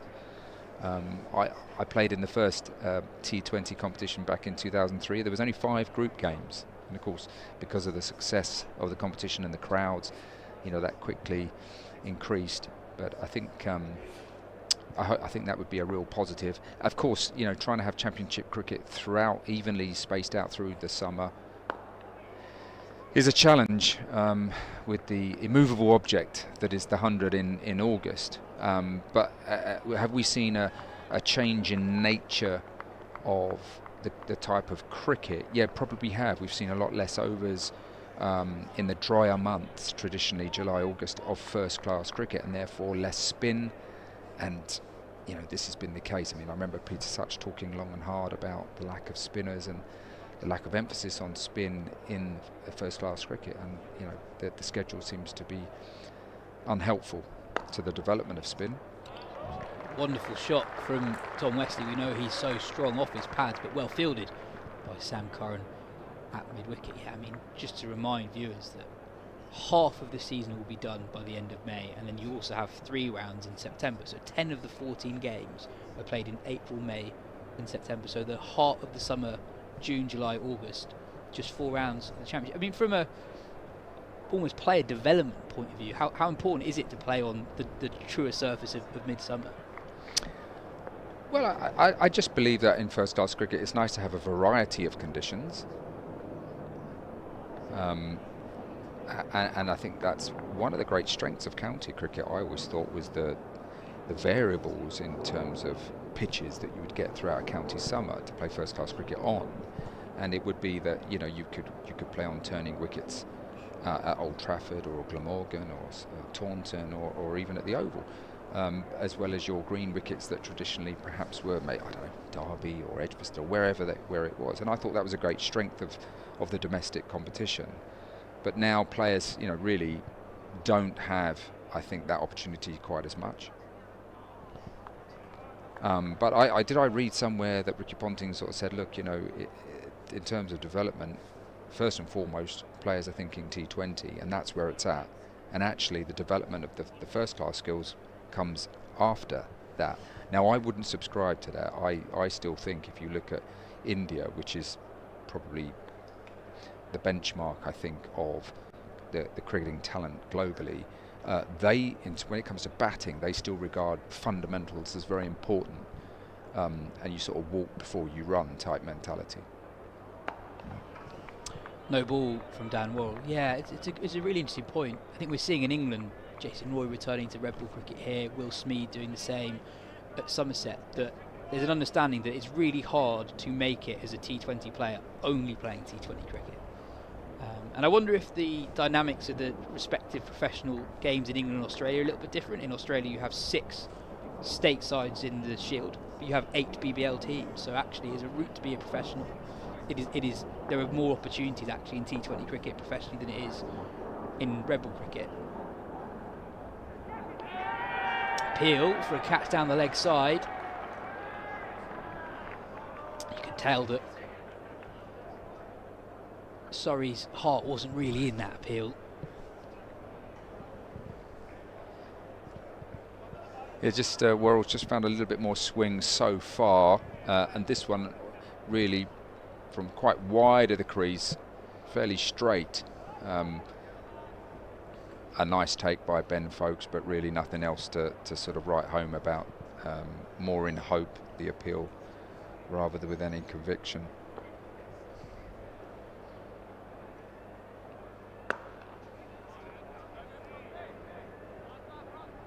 It's the end of Worrall's return to the attack. Sorry, his second over back into the attack. Essex 88 for 1 after 19 overs. And what's your opinion then as a fan, who covers Essex closely, and of course they've always, had some great nights at T20 at Chelmsford. I remember fielding on the boundary at Chelmsford on a Friday night, and I got quite a lot of advice about what I should be doing. But do you think they're sort of, the block is a better way to go for the blast, to define it a little bit more? It's a good question. You see competing views from players. It makes sense from a tournament integrity point of view to have it in a block. I think one area around the blast that I've never loved is there's such a long gap often between the group stages and the knockouts, and you have almost different teams. You've got different availabilities. Players are off for England, players are off in different leagues. You don't have the same overseas players.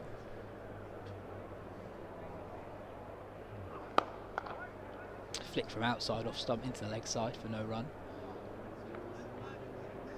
But equally, from a spectator point of view and from a club finances point of view, you want to have as many people in the ground for the blast as possible. The blast has been so important to so many counties financially. And if you have a block, and if you say you're in Essex or a Surrey and you're playing a home game on a Monday, Thursday and Sunday, you're asking quite a lot for the same spectators to come 3 times in a week. Edged, taken from Ben Folkes. Jordan Clark from around the wicket, just getting the ball to hold its line. Paul Walter has a little nibble and gets a fine edge through to Ben Folkes. Surrey have their second wicket of the morning. Good delivery, this one from Clark.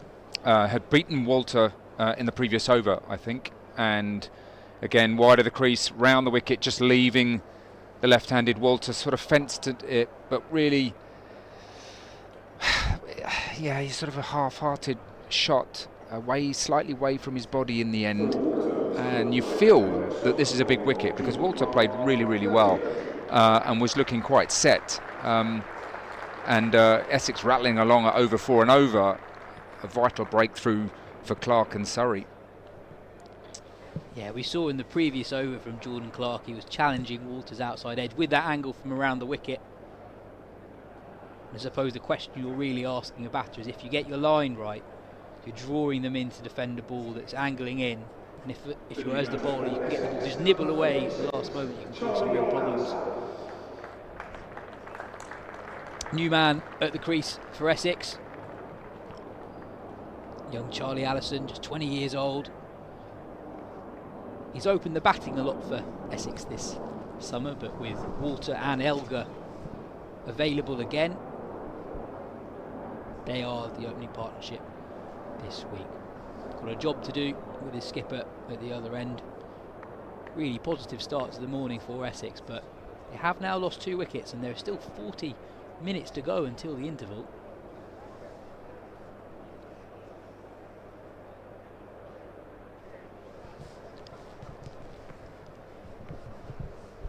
We've got a change in the commentary box. Katya Witney coming in for the first time today for Mark Ramprakash. Yeah, it's been a morning that's moved along at good pace. Essex's run rate at one point this morning was above a run a ball. So even though on the scoreboard 88 for 2, quite often we don't see 88 runs in the first session overall, but 40 minutes to go. A lot of cricket to be played. This morning could look very, very different one way or the other. And Jordan Clark has been so good for Surrey this season. It's his 23rd wicket in the championship. Gets his line wrong this time, but really nicely taken behind the stumps by Ben Folkes. 23 wickets. Just under 23 in the championship for Clark.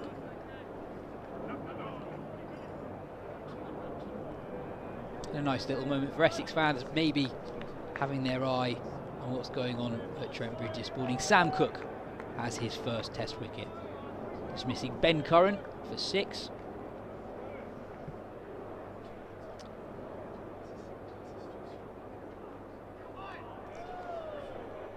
It's a nice little, is it juxtaposition the right word on the pitch?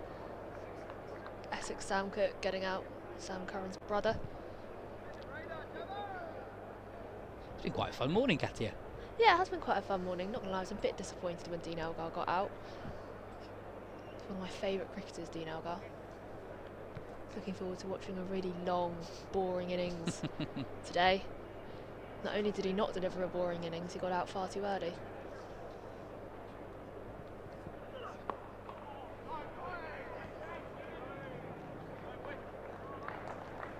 Dean Elgar is genuinely one of the batters I enjoy watching about most of the game.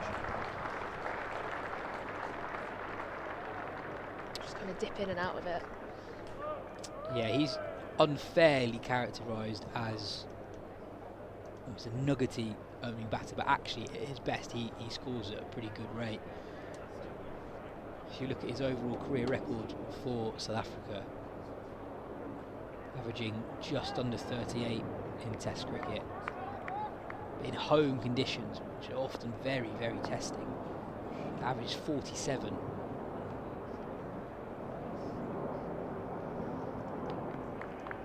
Yeah, I think it's sometimes the way in which he scores his runs that tricks people almost into thinking that he's that kind of slow, attritional type of batter. I mean, with the utmost compliment that he bats so ugly that it's beautiful. Yeah, we talked about Elgar's 185 against India at the start of this World Test Championship final, an innings that, although Elgar is not currently part of the South Africa setup, was so important in getting their campaign off to a good start. 185 off 287 balls, striking at 65 against an Indian attack that had Jasprit Bumrah, Mohammad Siraj, Prasidh Krishna, Shardul Thakur and Ravichandran Ashwin. On a spicy pitch on which India were bowled out for 245 and 131 at Centurion, Elgar 185 striking at 65.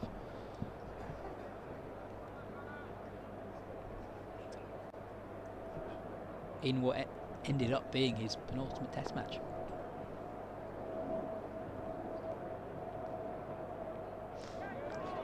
Sort of left alone at the last moment from Wesley.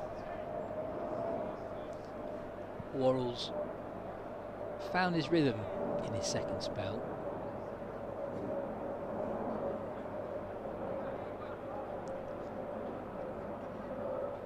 What do you make of Worrall being given a second spell so soon?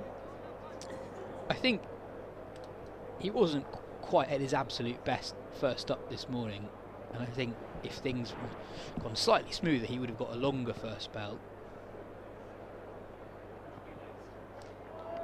And also, I think we've seen a few times already this season that the ball often does more in the second hour than the first hour when the lacquer comes off the ball.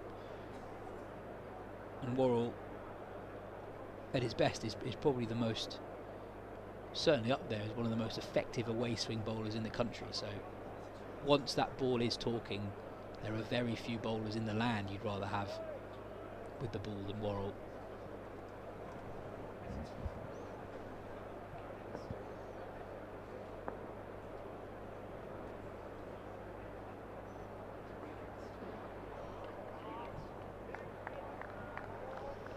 That's left alone again by Wesley. You see that shape that Worrall gets, the arc of the ball, almost mirroring the arc of his run-up. Famously wide approach to the crease. The story goes that there was a tree in his back garden that he had to run around to bowl. 3 slips. Still waiting behind Wesley. There it is. It's vintage Dan Worrall. Probing away there, Dan Worrall. Yeah, just leaving Wesley at the last moment, drawing him in to defensive stroke. Wesley feeling like he has to cover his stumps just in case the ball doesn't swing away late. Wesley, who started really well, really positively, 16 off his first 20 balls, kept quiet over the last 15 or so minutes. The Surrey have grown into the morning. Yeah, he's been out of sorts so far this season, hasn't he, Tom Wesley? Got a fair few starts, but still waiting for his first half century of the year. We have a change of bowler powered by SSE Energy Solutions. Get more for less. Optimise your operations with energy efficient solutions. Nathan Smith in from the pavilion end.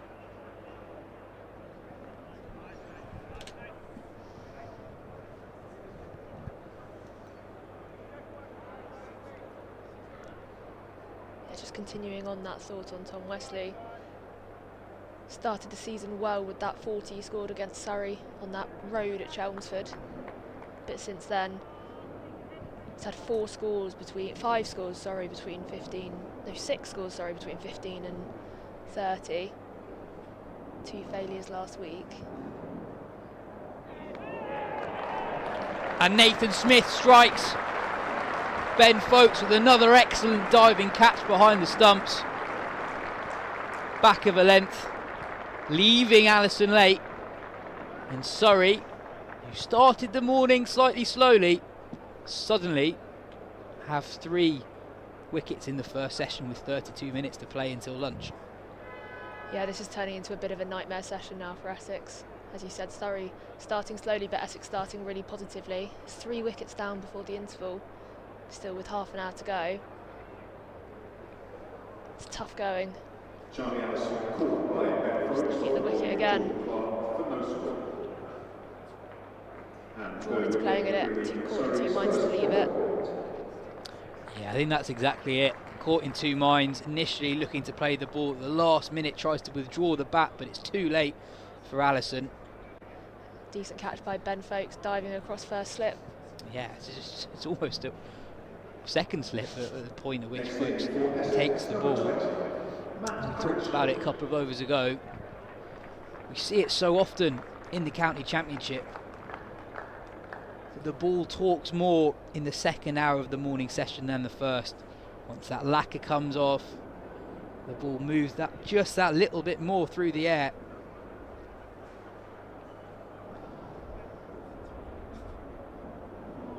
It's a long way to go to the lunch break as well, so Surrey sensing an opportunity to the attack. Matt Critley, the new man in the middle. One of a few Essex players to have started the year well with the bat, averaging above 40 in the championship. The 100 and 250s to his name already. Yep, and that 100 coming against Surrey in the opening match of the season. Unbeaten, 145. one of 3 batters to make centuries for Essex in that innings. Smith to Critley. Very similar ball to the one that dismissed Allison, and Critley leaves that one alone.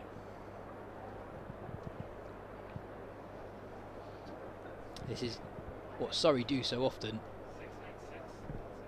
They have such a relentless attack. Today, fielding 6 high-class front-line seam bowling options. We've not even seen Jamie Overton yet.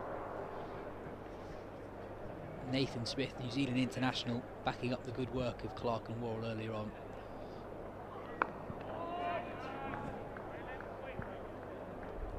And Sam Curran, of course, who struck early, got that all-important wicket of Dean Elgar, who started the morning so well, 31 of 25. Yet to see Tom Laws yet as well. Yeah, that's a good point. He was alongside Jordan Clark, probably the pick of the Surrey bowlers last week against Yorkshire.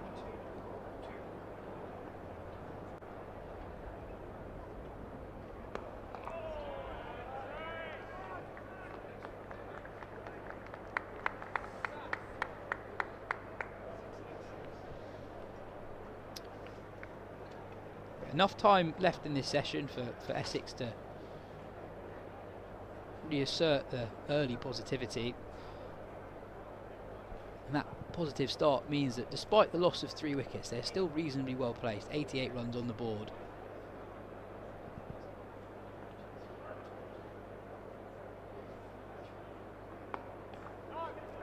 Defended late by Critley. Ball drops not too far away from the stumps. Ends a productive return to the attack for Nathan Smith. It's a wicket maiden. Essex 88 for 3. Changing the commentary box. Dan Norcross will take you through to lunch. Yeah, still going at a decent lick, Essex, but those 3 wickets need to make it through to lunch without another one of those falling, or they're going to be in real trouble. Hello, Dan. Hello. Well, it's funny, isn't it? We're getting a bit of a pattern developing here at the Oval, which I suppose developing. It's been developing over the last 3 years or so, 3 or 4 years, where the side bowls first. The ball goes to all parts when it's new as Worrall resumes. Beats the bat immediately, and as the lacquer wears off and that ball gets to about 14, 15 overs old, suddenly it starts to do a bit. I say suddenly, but it does. Yeah. And for Essex, the challenge here, as we watch Worrall go past the outside edge of Wesley's bat here, look where that started. I mean, that's got to play at that ball. It's coming in towards off stump. And Worrall does have the one that keeps going. You can't just leave it and assume it's going to just glide away. And that's what induced the shot, the play and the miss. Yeah, that previous ball to Wesley, one that really takes your breath away. You can hear the intake of breath almost around the stadium. But it just, I mean, as I'm about to say it, the sun has come out, but it just felt a little bit maybe cloudier, a little bit maybe over cover. But the ball really has started moving now. It has, and it will do that this time of the year. Tom Laws is warming up, one of 6 seamers at Rory Burns' disposal today. We've not seen Jamie Overton, we've not seen Tom Laws yet.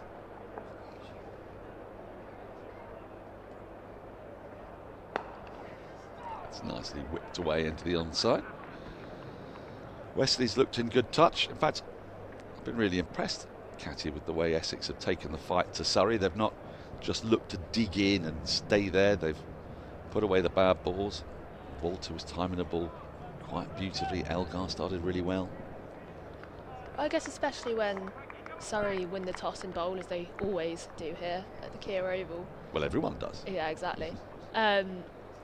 You've got to find a way of taking that momentum away, or taking that kind of power away. They know their game plan so well, especially here, that you've got to find ways of pushing them more onto the back foot.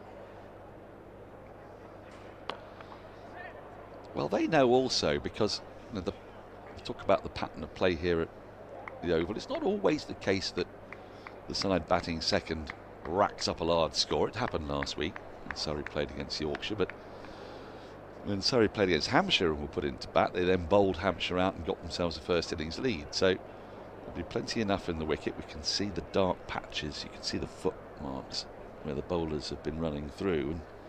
And you can see there's enough in this pitch to encourage, and it will do for a couple of days at least. Oh my goodness me. How has that missed the edge of Wesley's bat, and got good carry as well. That hasn't always been the case this morning, but that one has gone through at a really nice height to Ben, folks. That's shoulder height. Yeah. Don't know how you play that one. Yeah, you'd have to be. Well, you miss it, don't you? Yeah, that's how you play it. You miss it. Maybe the whoosh of the bat creates enough air current for it to miss the stumps as well. Yep.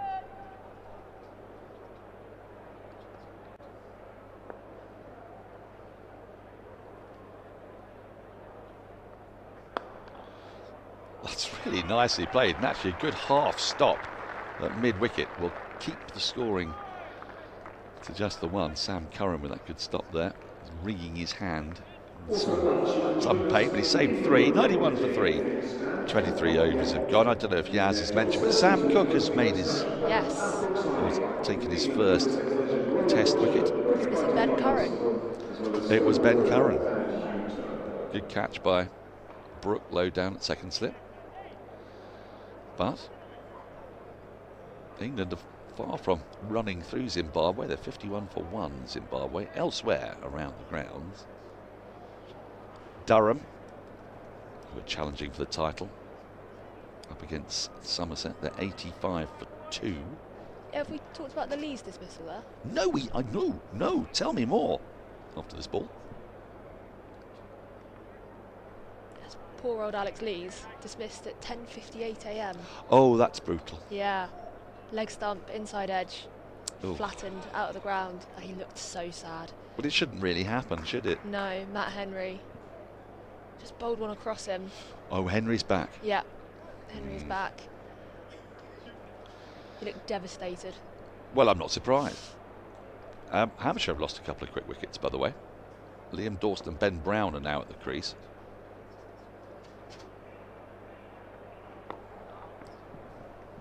Because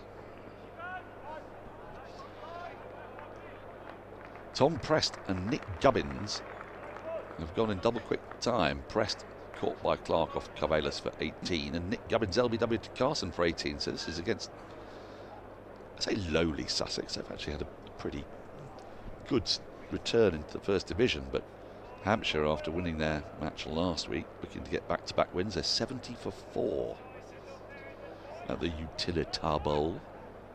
I'm not having lowly Sussex. Well, they're on the south coast, quite low down. Yeah, well, from a technical point of view. Warwickshire 56 for 2 against Worcestershire. Just lost Alex Davis for 21. Tom Latham's still there. Am I allowed to say lowly Worcestershire? They are the bottom of the table. Well, that technically, again, on technicalities, you may say lowly Worcestershire. Okay. Top of the table, Nottinghamshire. So lofty Nottinghamshire. Lofty Nottinghamshire. Table toppers. Early pace setters. There you go. That's the other Are we still cliche. saying early? Mid-season pace setters. Sorry, I'll stop picking apart your words. No, I don't mind. You fire away. I like the criticism. 57 for 1 Notts against Yorkshire. Into the second division. And our beleaguered cousins from across the river have got Glamorgan 54 for 3 at Cardiff. Marnus Labuschagne out for 23.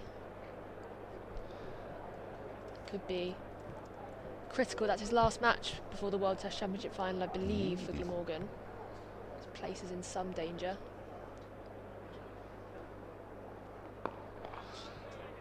I have a theory about Marnus Labuschagne. You know those when you do a pub quiz, Yeah. and you know sometimes they give you a picture round, and the picture is a composite of 3 different people's faces. Right. No, so you've got someone's forehead, someone's nose and eyes, and someone's mouth. Yeah?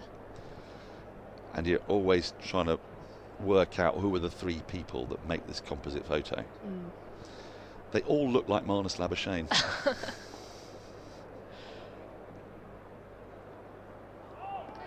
Couldn't possibly comment.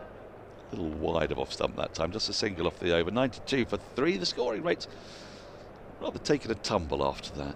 The early positivity and freneticism. Yeah, I should finish off the second division, shouldn't I? Lancashire 67 without loss against not so surprised package Leicestershire, who are top of the table. No James Anderson for Lancashire. No James Anderson. No James Anderson. Is he rested after will that get one back to game? you. Tom Laws is into the attack. I'll change as a bowler. Sponsored by SSE Energy Solutions this year. Get the whole team involved and score big with sustainable energy solutions. Tom Laws, who picked up wickets last week against Yorkshire. His first bowl today.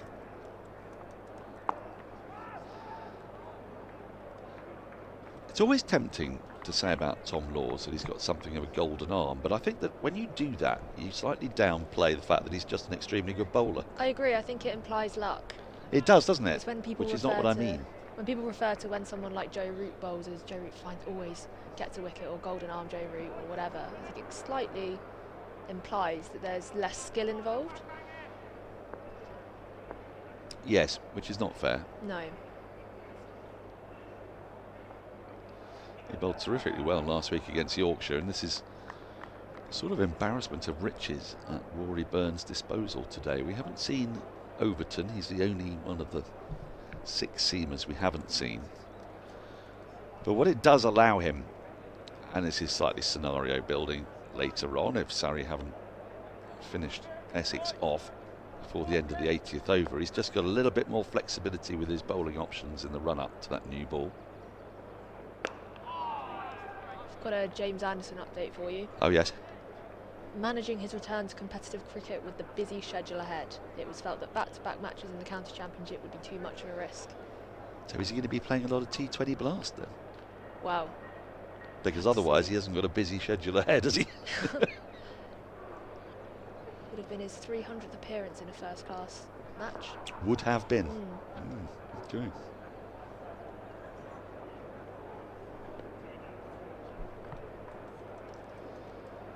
I mean, it's miraculous he's still bowling at all. He's taken over 1,100 first-class wickets.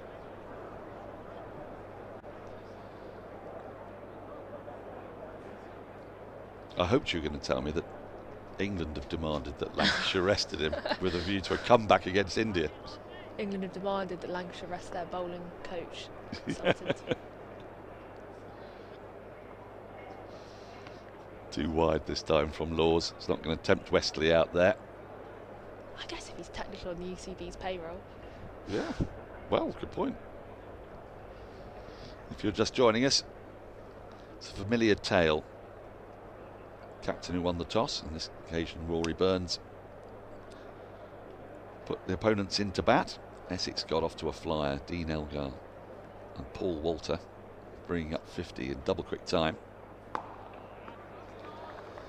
Inside 9 overs, end of the over, 25 gone, 92 for 3. And then the introduction of Sam Curran saw the back of Dean Elgar just poking at a ball that just moved away a touch, caught well by Sibley at second slip. Then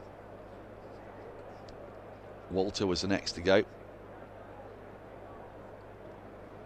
Caught by Folkes. And Allison soon after caught by Folkes with the bowling of Smith. So wickets for Clark and Smith as well as Curran. Surrey have opted today to go in with 6 seam bowling options. Dan Lawrence not available for selection, injured. As we see, this ball's just popped a little bit. A little bit of bounce from Smith. It's got a nice high arm action. Yep, high hands there. Knock the ball back into the pitch. Ryan Patel not playing today, so 2 of Surrey's IPL contingent are back in red ball. Finds the gap nicely. Does Critley and takes the single. Will Jacks is still out there. I mean, in large part that'll be because he's playing for Mumbai Indians, who've got a a chance, haven't they? Yeah, I believe so. They're through to the playoffs. Yeah. Now. Playoffs were decided very early this year. Very unusually so. Yeah. Yeah, doesn't normally happen that way. No, but I am, as much as I enjoy the IPL, I'm excited when we don't have to work out who's available and who's not available again. Well, with the delay caused by geopolitics, it's also brought the weather conditions that turn around this time of year in India, so they've actually done the sensible thing there, and they've rearranged a match in Bengaluru for Lucknow. I like that kind of proactivity. It's nice to be able to do that, isn't it? Cricket being sensible? Yeah, it doesn't seem quite right, but no, we might be able to get used to it one day. I guess maybe complain about the rain in England, but when you're dealing with monsoons, you do have to adopt a practical approach. Yeah, I think you do.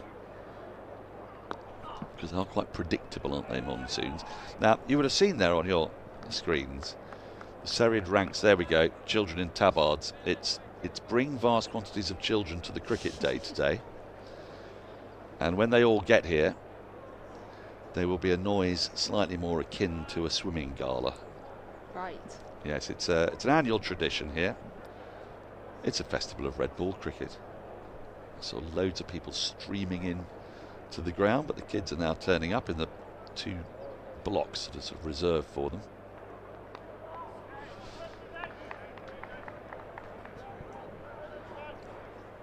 And it's been a feature really of every Surrey home game the first day, especially when the sun's come out. We've had really good crowds. Do they get a day off school? I'd hope so. Yeah, that's a brilliant deal. Yeah, I mean, otherwise you'd have to have a day in lieu, would you, and not come back to school on a Saturday? Yeah. I mean, that's a way of really getting people to hate cricket. My school never took us to the cricket. No, neither mine. We got a half day off for the varsity rugby match, which was quite farcical. But no one was going to complain. Single to end the over, 95 for 3. Essex having been put into bat, 26 overs gone. We should get another 3 overs or so in before lunch. So you see that sky, some fair weather cloud. And there's the tale of the day so far. Algar the first to go, caught by Sibley off Curran. 31 off 25. It's a very proactive start from the South African former Surrey man. Then Paul Walter caught behind off Clark for 38, and Allison with a duck. Just back on the schools point, we often talk about the joys of working from home if you can swing it from a cricket ground.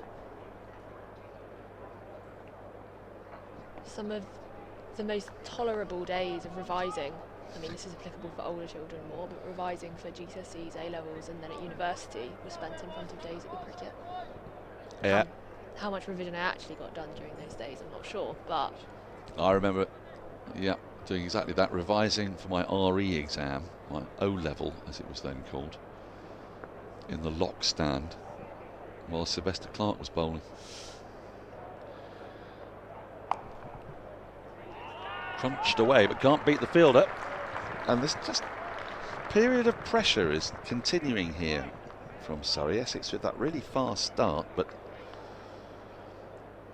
at the end of the first hour, they were about 75, 80 odd runs, weren't they? So it really has dried up. The Surrey have brought their lengths back a little bit, which frequently happens once the lacquers come off the new ball. Now, deep square leg is going back, and there's a deep backward square leg. Something of a bluff, as the ball was still full. But there's a little bit of a short ball ploy for Matt Critley, who's had a really good time since moving down from Derbyshire.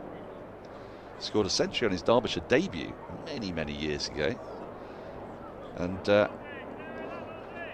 was touted by some, not least Adam Collins, as a potential England spinning all-rounder. Part of a spin duo that Essex have. Oh, plays and misses at that.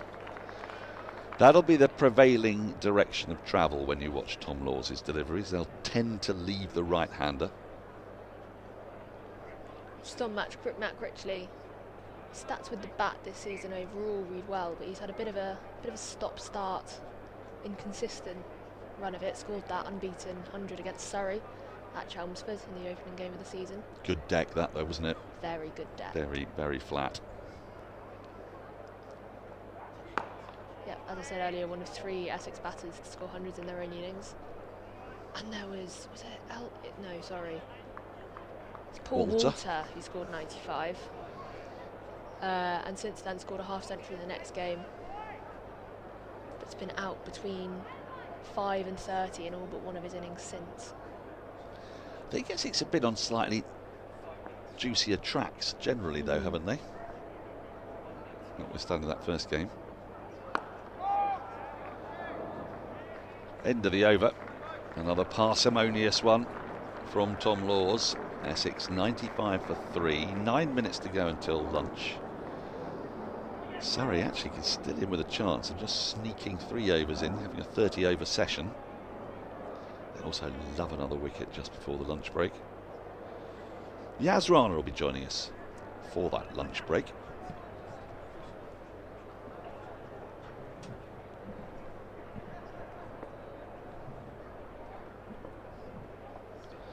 Start of a new over. Oh, just nibbled at that and gone. Wesley goes, that is a 4th wicket before lunch and a rearing delivery from Smith. Wesley felt he had to play at it. It's another catch for folks. And Surrey now have picked up 3 wickets for 7 runs. This is what they do. This is why they're champions. They're remorseless. Essex getting off to that fast start, and now they're being more than pegged back. Surrey will be delighted with that. Essex 95 for 4.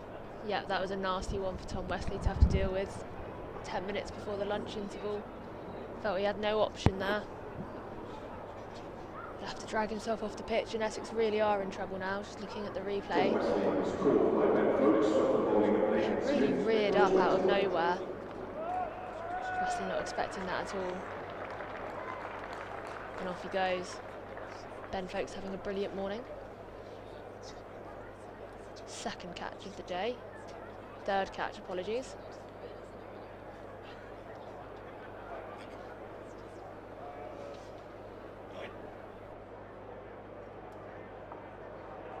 The incoming batter for Essex, number 90, Michael Pepper. 95 for 4. Tom Wesley. Big wicket for Surrey, because he was looking pretty good today. But Nathan Smith, well, that's what they've got him for. There are bowlers in this Surrey lineup who can swing the ball, like some Sam Curran and Tom Laws, but I do like someone also who could, and of course Dan Worrall, but someone who can bang the ball into the pitch. A more sort of Atkinson, Overton, in this case Nathan Smith style bowler. And it brings Michael Pepper to the crease, who's a big hitting, I say a thrasher of the ball. He's a very fine batter. He's been in and around the England setup, but he will not want to come to the wicket with 7 minutes to go until lunch. This is a horrible time to have to come and bat. Surrey with their tails up, 3 slips in place, and Smith with a couple of wickets to his name. He's taking his time here, Pepper, trying to make sure that this is the penultimate over before lunch, as he faces his first ball and drives it straight away through the covers for 4. Very full, but Pepper, look, he'll go after anything that's remotely loose. Yeah, he's over pitched there. Bit of shape though, isn't it? Yeah, came in a bit. Well negotiated. Very fine golfer as well, I'm informed, Michael Pepper. Is he? Yes. I'm Is he? informed. I thought you knew how I feel about that word, or at least the first 4 letters of it. Well, what a start for Pepper. Back-to-back boundaries, Essex bring up their 100. And actually, that wasn't a bad ball. There was a little bit of width, but Pepper got right on top of it. He's timed that deliciously. Yeah, and that feels like Pepper's job here. There's no point trying to sit in, try and take some of that momentum back. And that's how he plays. Much more well-renowned in the T20 format. Still with decent first-class numbers, but... Oh, that's a leave. That is quite the leave. You see where Ben Folkes took that, tumbling away to his left. It swung a bit after its left, Pepper. But let's take a look. It's actually quite a good angle from behind here. Oh, that is not far away from off stump. I would call that well judged. I would. Exceptionally well judged. I think his heart had been in his mouth ever so slightly as he just felt the ball coming back into him.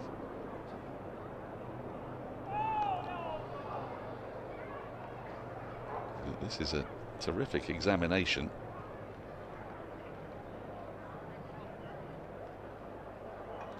Oh, you see it there from Fonton. Didn't even look round. No, phlegmatic or what? Yeah. Well, Pepper, he is a seasoned professional.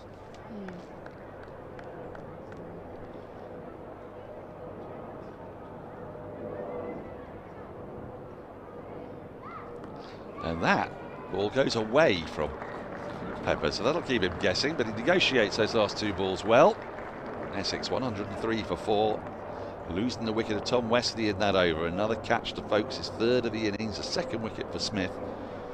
And now with the clock ticking round to 4 minutes to 1, I fancy this will be the last over. Now Power Players is back. You can win an Xbox gaming bundle. It's back for the third straight year, and this now includes the women's T20 Blast as well as the men's. I'm delighted to tell you. It's Sophia Dunkley there on your screen. Women in action today: Cameron Podsby, Kirsty White down at Guildford today, not at Beckenham. In the Knockout Cup, if they were to win their game today against Durham, that's them through to T20 Knockout Finals Day. Monday. Which is different from the Blast. Yes, County Cup is different to the Blast. It is. As we see here, crowds and crowds streaming in still, just before lunch. Just on the... Good time to come, isn't it? Yeah, just on the County Cup. Sorry, of course, without their England players currently involved in the series against the West Indies, in which Sophia Dunkley played a brilliant innings. Did she not? At Just. Canterbury on Wednesday. Yes, it's a solid win for England, despite Hayley Matthews getting an unbeaten 100 and their skipper Nat Sibber-Brunt getting a 2-ball duck. Oh my goodness, that's close to the edge again. Critley playing and missing at one that he had to play at. That might have moved as far as any ball today, I think. Laws starting that all much straighter. Critley again having to play at it.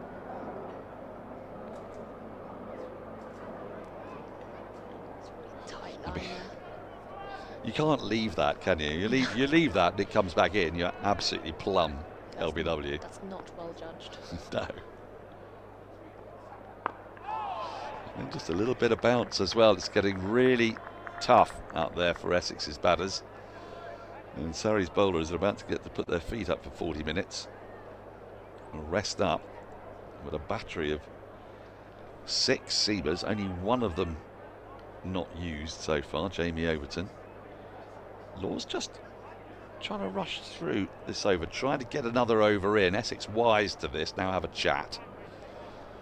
And Critley's just looking around the field. I think it's a bit hopeful to get another over in after this one. 2 balls remain.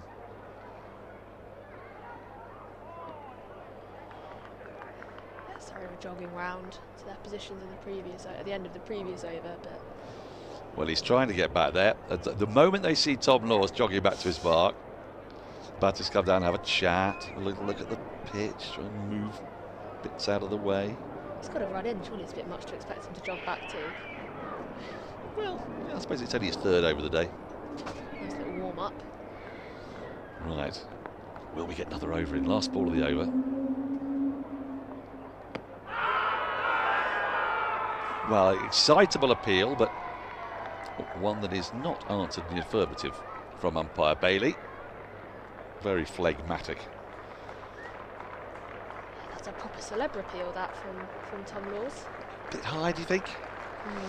Well, the umpires have decided that with the clock having ticked over to 1 o'clock, that is going to be lunch. 29 overs have been bowled in what has been a thrilling session. Essex, having been put into bat, started fantastically, got off to a really quick start.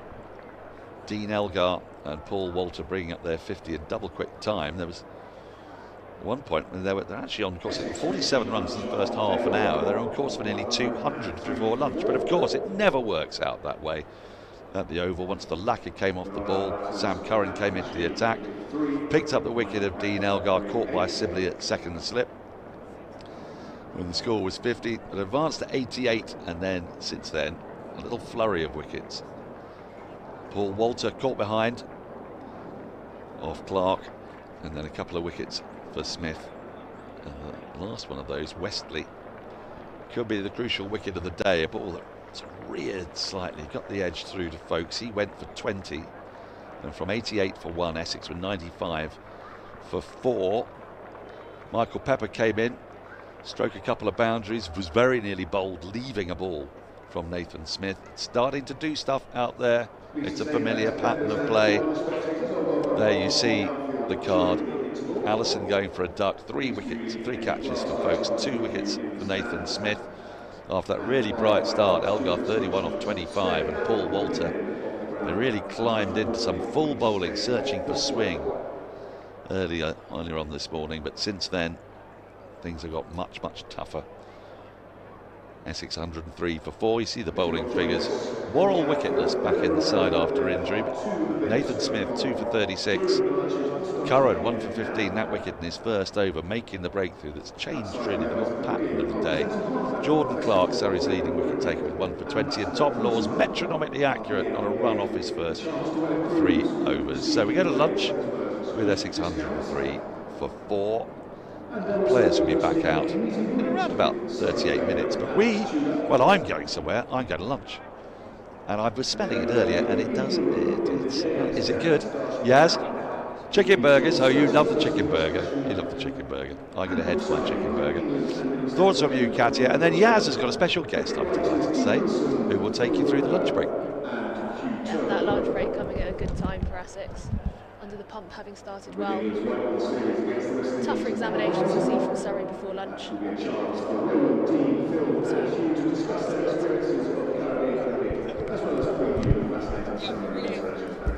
Morning's action. Essex scored 50 runs in the first half an hour, but in the last 90 minutes, 53 for 4. Surrey fighting back hard. 88 for 1 turned into 103 for 4 at the interval.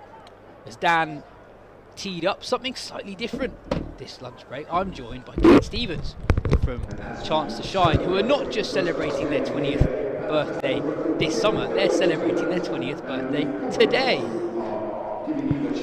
Kate, great to have you on. Thank you so much, it's great to be here, and it's our birthday. Yes, very exciting. So a lot of people will have heard of Chance to Shine and might know roughly what you guys do, but might not know exactly what you guys do. So what's the elevator pitch as to what Chance to Shine?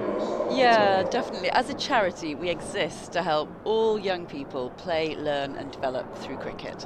So that's our mission, if you like, and why we exist. And how that works is that we deliver what we like to think of best-in-class cricket programmes for primary school children. An amazing 6-week programme that gives them a real introduction to all the different aspects of the game. So that they feel at the end of that they understand cricket and that cricket is a sport for them. So that's kind of at the core of what we do. And then we also do an amazing programme called Street, which is our programme that exists in the community in areas where perhaps there isn't a cricket club, but you've still got a great appetite to play cricket, but not the facilities, say. So that might take place in your local sports centre, it might take place in a more community setting, it might take place outside in the park in the summer. And that's there to help young people actually experience a bit more of a gameplay, street, done on tape balls, a bit more kind of fun and a different kind of cricket, but we think has got a really valuable role to play. So how does Chance to Shine work at a school if cricket's not really been played there before? Cricket's quite a facility-heavy game. You need space, you need equipment. So how does that work? Yeah, I mean, we work with all the different county boards. They're our main delivery partners, and I think crucially, the brilliant thing about our programmes is that they're all free. So it's free for the schools, free for the kids taking part. But our investment goes into finding really great coaches who actually go in and deliver these programmes. And it's really, really well thought out into kind of 3 different areas. So you actually go in the first instance, work with the schools. You'll have an assembly to launch what it's all about. You'll get a bit of excitement going for what cricket is. Because to your point, it's not the simplest of things to understand, and you do need a bit of equipment, which we also provide. And then you'll get to the actual gameplay. So there'll be bowling, there'll be catching, there'll be batting. Usually keep the bowling for a little bit later. But all proper overarm bowling, there's no kind of half measures. And through those games, you get to a point where at the end of it, hopefully, the teachers, crucially, feel that they understand enough of how to coach to keep doing that once Chance to Shine leaves the school. And also the kids have had a fantastic time, and the teachers feel, really proud to be part of it. So what's the scale of what Chance to Shine does? What's the reach in terms of how many children Chance to Shine works with? Yeah, big, really big. So 1 in 4 primary schools this year. So it's over the last 20 years. I know, it's amazing, isn't it? I think it's one of those wonderful things. Often people think there isn't really cricket being played in schools, but actually as you're driving around, a quarter of every school, 1 in every 4 school you drive past, there'll be a Chance to Shine programme taking place. And we think that's pretty special, really. There's something about that kind of scale that is high impact in its own right. And you were saying earlier as well that you want to ensure that the teachers who are part of the programmes have the skills to deliver that on, so it's for more than just the 6 weeks. So more broadly, we've had the first 20 years, what does the future look like? What's the ambition for Chance to Shine? Is it to get it into half of school? What's you know what, we'd love that. I think what an exciting time it is for cricket is our biggest reflection. And also we're at this really wonderful point. There have been amazing people involved with Chance to Shine throughout the last 20 years, from our founders, Mark Nicholas, Mervyn King, Duncan Fernley, to people who've run and looked after and nurtured it over the years. We've had amazing trustees, everyone from Lottie Edwards has sat on our board. We've currently got Owen Morgan on our board. We've got these amazing kind of cricket legends, frankly, who really believe in what we're doing. So that, combined with the fact that, look, it's quite hard at the moment. Kids are less active than ever before. We really want more people young people to be able to be their best, frankly. So we want more and more children to be able to do it. So yeah, to put it into numbers, we'd love to be in 1 in 2 primary schools. If we can scale it. To do that, we need the funds. But, we really feel that it's an exciting time. And actually, what is magic about cricket, actually, I think, is when you can actually play it yourself as well. And you can be one of those kids picking up a bat. So when we've got things like the Women's T20 coming next year, wouldn't it be great if we could actually have in and around each of those venues, children not just seeing it as something that's happening over there, but actually something that's in their community too. Yeah, and I think that for a lot of people who are really into their cricket, it often is a case that it's something you're brought up with through your family or your local area, and something that's existing from a young age. But when I was a student, actually, up in Scotland, and I don't think this had anything to do with Chance to Shine, but it was a Chance to Shine adjacent programme. A few of us from our university cricket team coached in a local primary school for 2 months. Brilliant. Not a single kid had played cricket before, and we had no idea what we were doing in terms of coaching.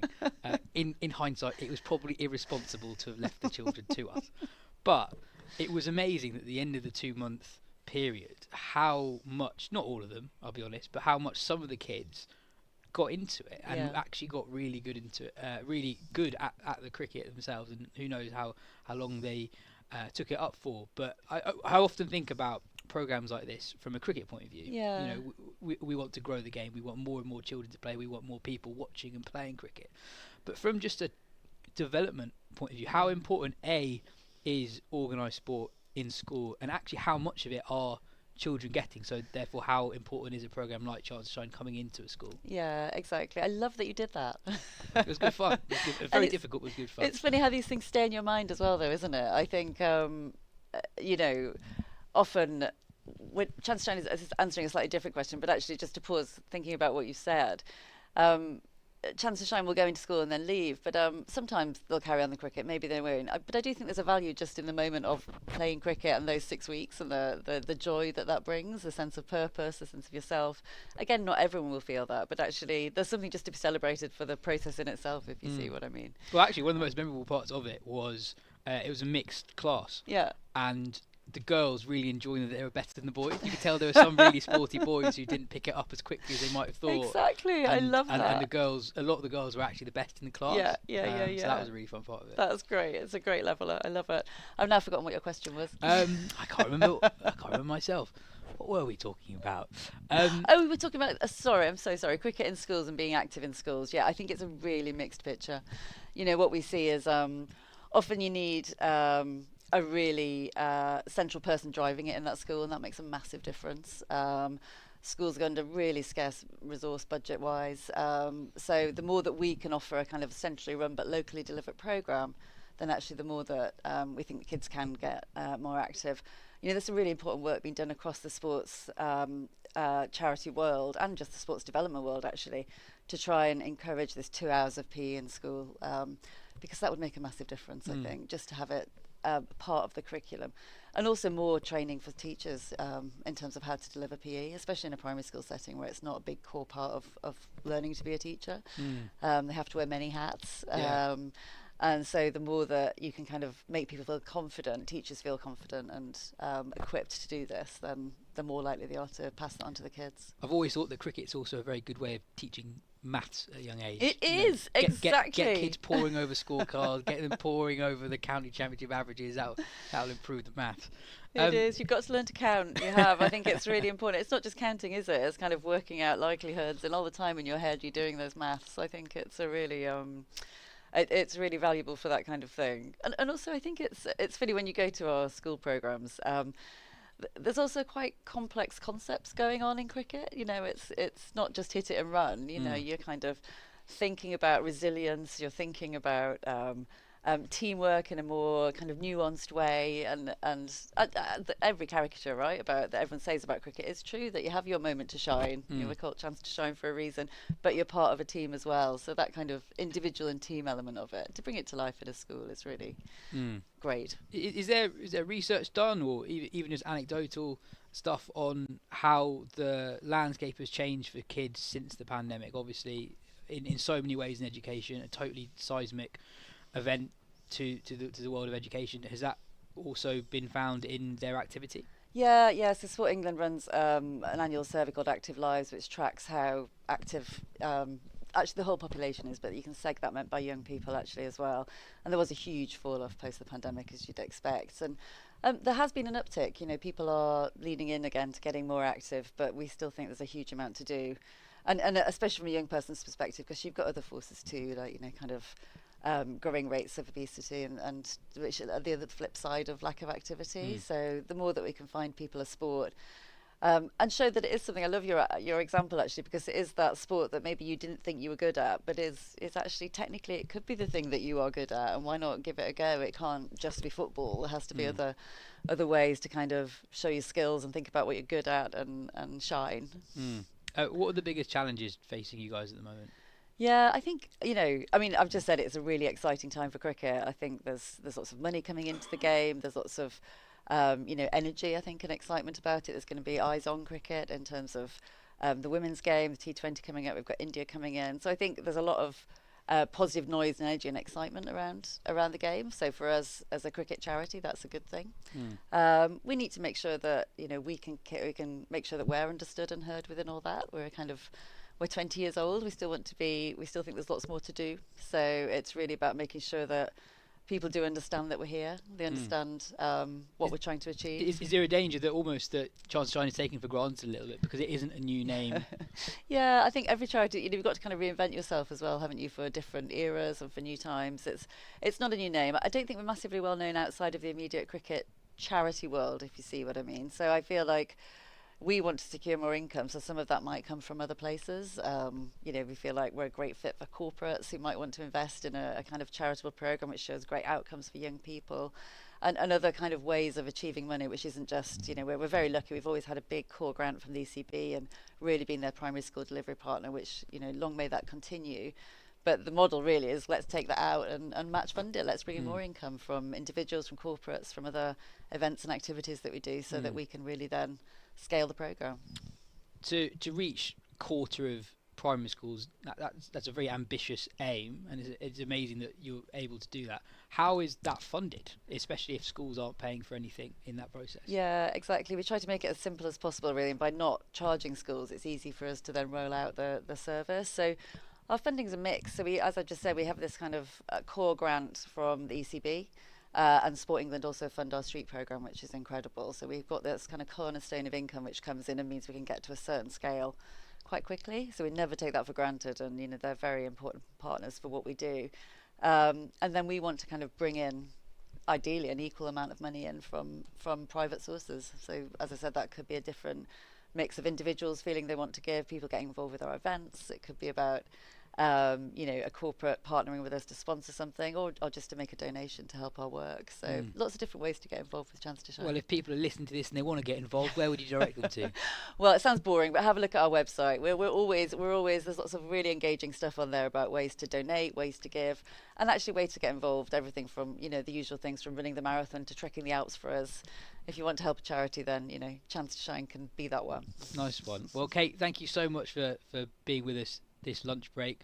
Viewers, check out the Chance to Shine website. We're going to take a little break. We're going to be back for the start of the second session in about 23 minutes. See you then.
Chance to bring you some lunchtime scores from all matches in the Rothesay County Championship.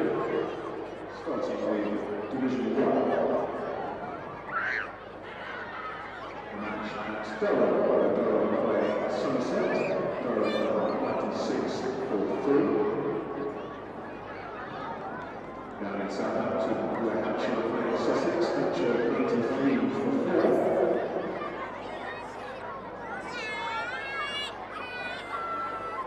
At Worcestershire, where Worrall are visitors, Worcestershire lose lunch on 65-42.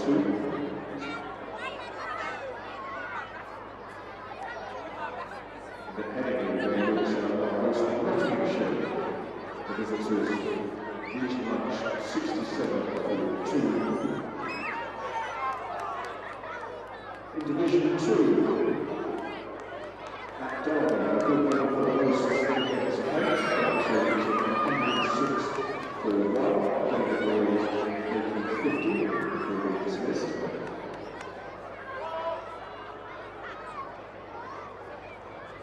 In the match between Worrall and Middlesex, the hosts of Worrall 71-43. At Leicester, where Leicestershire play Lancashire, batting first and have reached 77-1. And finally, at Northampton, where Northamptonshire are hosting Worcestershire, the hosts of Northamptonshire 71-4.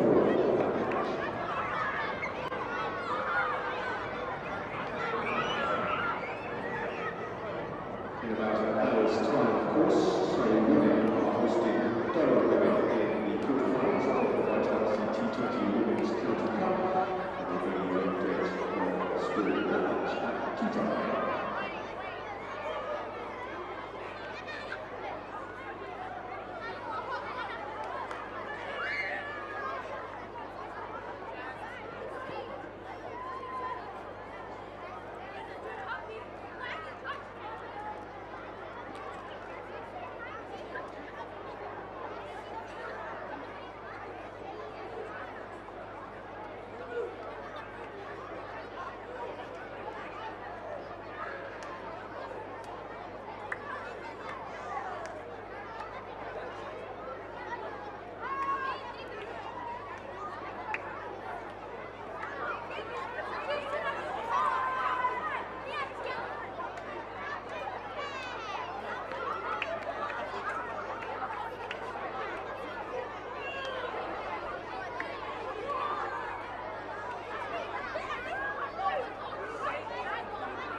From today until next Tuesday, the 27th of May, the Surrey Cricket Foundation are running an auction.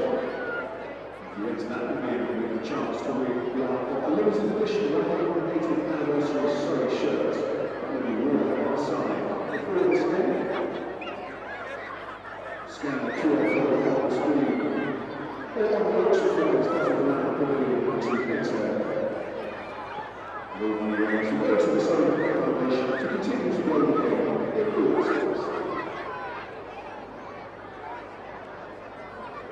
you'd like to enter that competition, then scan the QR code on the screen currently, or one of the flyers that does the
you've enjoyed your time on the outfield during today's lunch interval. If you can now please follow steward's instructions and make your way back into the seating areas.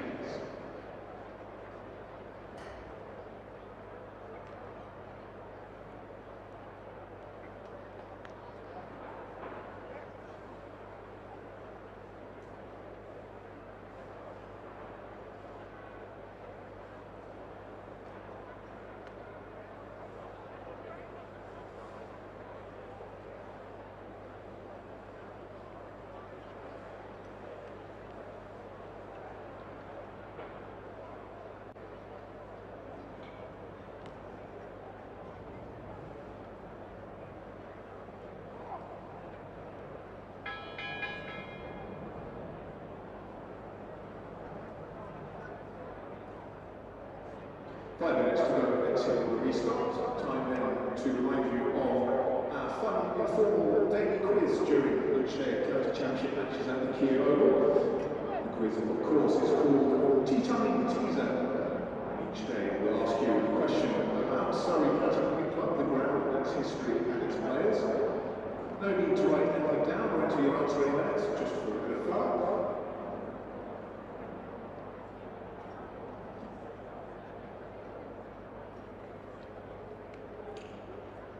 And today's Tea Time teaser coming up.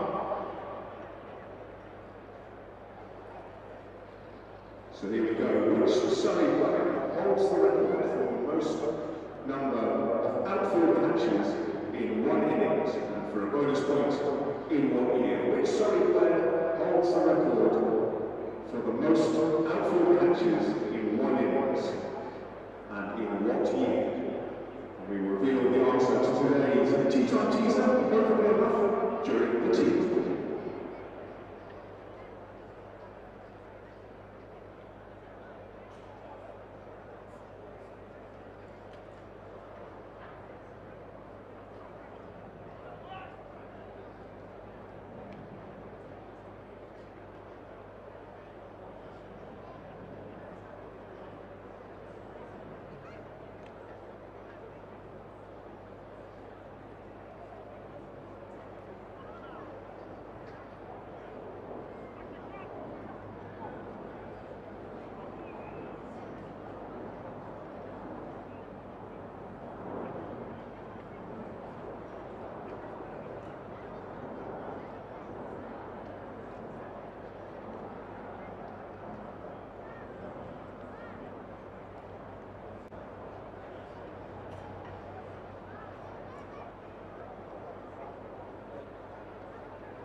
And ahead of the afternoon session, please welcome back umpires Rothesay and Mike Burns.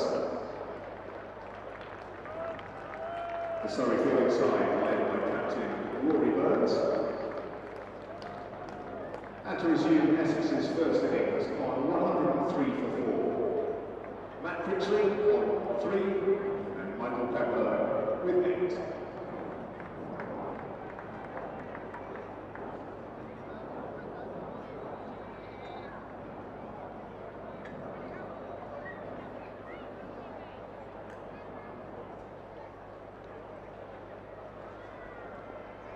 And to bowl the opening over of the session from the pavilion end, wearing number 16, Jordan Clark.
Welcome back. Jordan Clark in the attack and very nearly catches the edge of Michael Pepper, who struck his first 2 balls for 4. And he came out to bat just before lunch. A foolish half volley and then a blameless ball that he put away nicely through deep backward point. But he left one that was perilously close to his off stump as well. This after Surrey had picked up 3 wickets for 7 runs just before lunch. I say just before lunch, actually. Took a little while for that to happen. It's just that Essex's scoring rate slowed to a crawl after a really stellar opening hour, especially opening half hour. And the first run of the afternoon session. And it's a potentially match-defining passage of play. Yas Rana, who has had no rest whatsoever, he's conducted a splendid interview during the lunch break. He was just about to go and get his... Oh no, you've had your lunch, haven't you? You did have your lunch. I was just about to go back for round 2. You're going to get... Do you have 2? 2 chicken burgers? Yas Rana, greedy pup. Well, I don't want that food to go to waste, literally. No, you did rather like it, didn't you? Yeah, it was brilliant. Absolutely brilliant. Make your own burger. Lean chicken breast.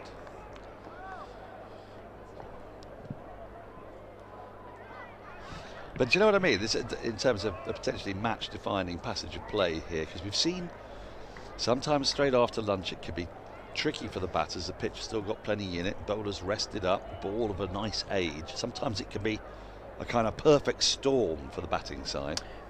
If Samo is here, I would ask him for the numbers here on day 1 in hours 1 to 3. Yes.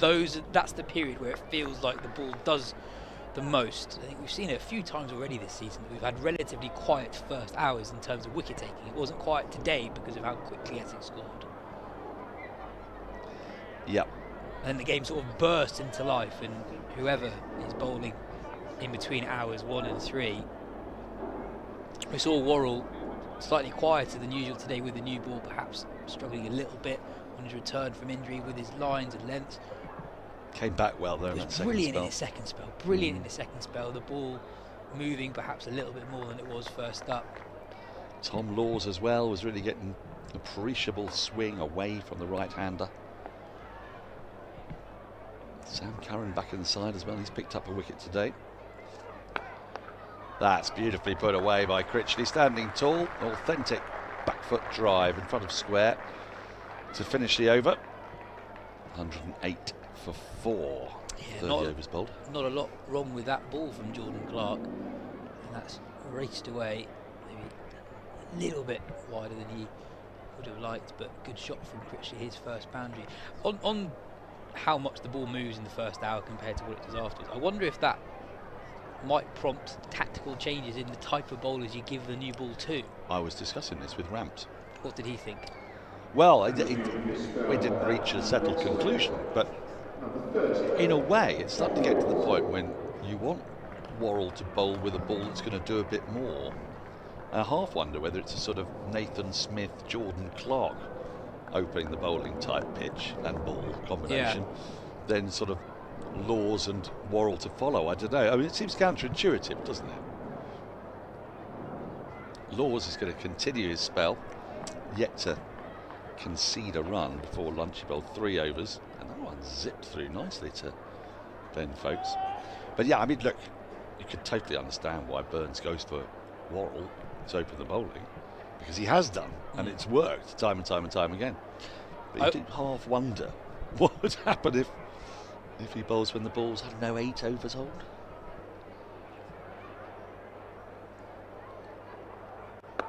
You often get discussion, retrospective discussion, on the nature of a year's batch of balls, and I wonder this year, with the test summer just starting now, with a little bit more eyeballs on the cricket and conditions in 2025, if that becomes a talking point through the summer. Certainly in games that I've watched, not just here but around the country, it feels like there have been more ball changes and requests for ball changes than you normally get. I know that's been on the increase anyway. Well, I mean, look, every year is different, isn't it? The really dreadful year for ball changes was the first Bazball year, and actually it was a very strange pattern that developed in that year. If you looked at the wicket taking potential of a ball between overs 1 and 30. It was no different from the long-term average. But from 31 to 80, it just dropped off a cliff. The ball just died. Oh, he's flashed at that, Pepper. A tempter. He's an aggressive player. He'd have seen that outside his eye line, gone after it. Lucky not to get the edge. Yeah, it's going to be a fun little battle between Laws and Pepper. Laws, of the Surrey bowlers, is probably the one who throws it up there, bowls a slightly fuller length, gets the ball to swing away, and really tempts batters to play attacking shots. At the moment, there's just one fielder on the offside in front of square. Yet Laws isn't shy at the moment of pitching it up, leaving it just outside off stump. There are 3 slips lurking behind the batter, and we were talking about it last week. Laws had a very good week against Yorkshire. 6 wickets in a match, wasn't it? If you go back to 2022 when he makes his first class debut, very few seamers in the country, in particular in Division 1 actually, have better strike rates than Tom Laws. He's got a strike rate of 42 or 43.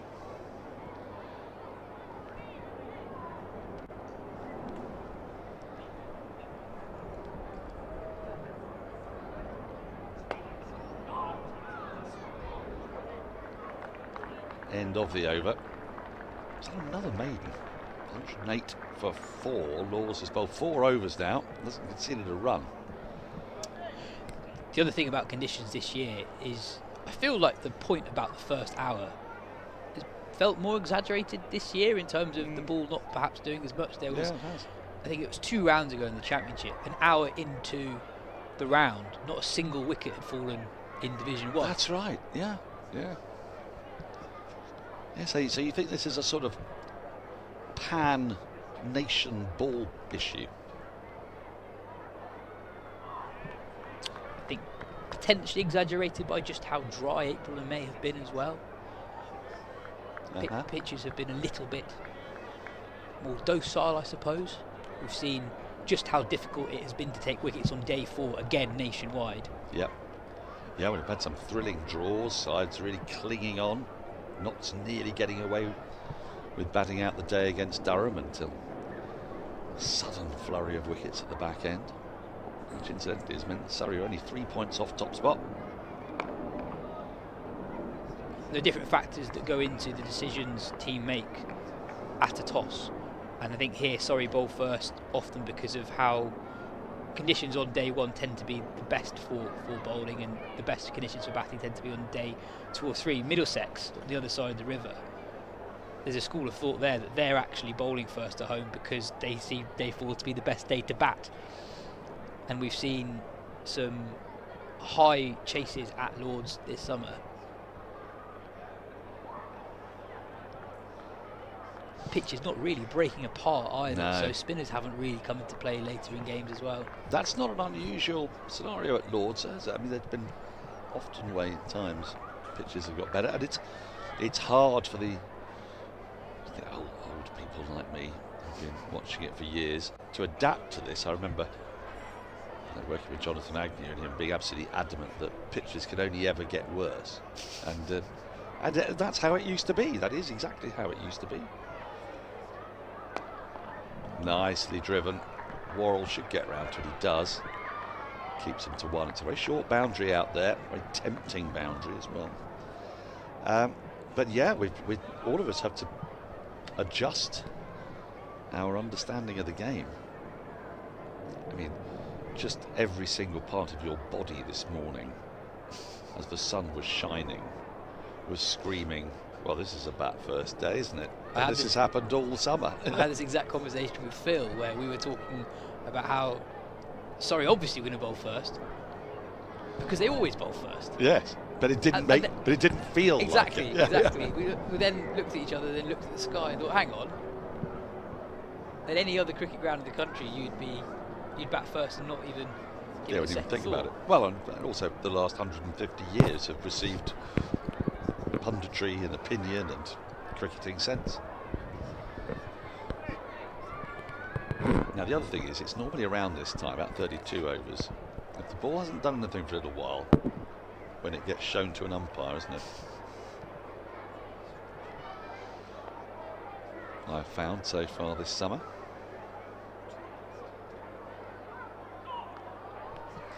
Well left, 109 for 4, just a single off the over. As Pepper and Critley look to rebuild and withstand this early burst from Surrey's bowlers. Had 3 overs since lunch. Just the one run has been scored. Just the one run. 108 for. Is it 108? It's been a boundary, so I find that hard to believe. It's a bit of boundary. I think there's been 6 runs. Actually, there has not been a boundary. But there has been a boundary. Critley scored his first. He was on 3 with the interval. I think Essex were 103 for 103. 4. Thank you. At the interval. Where's Andrew Sampson? We did a very good job there, but.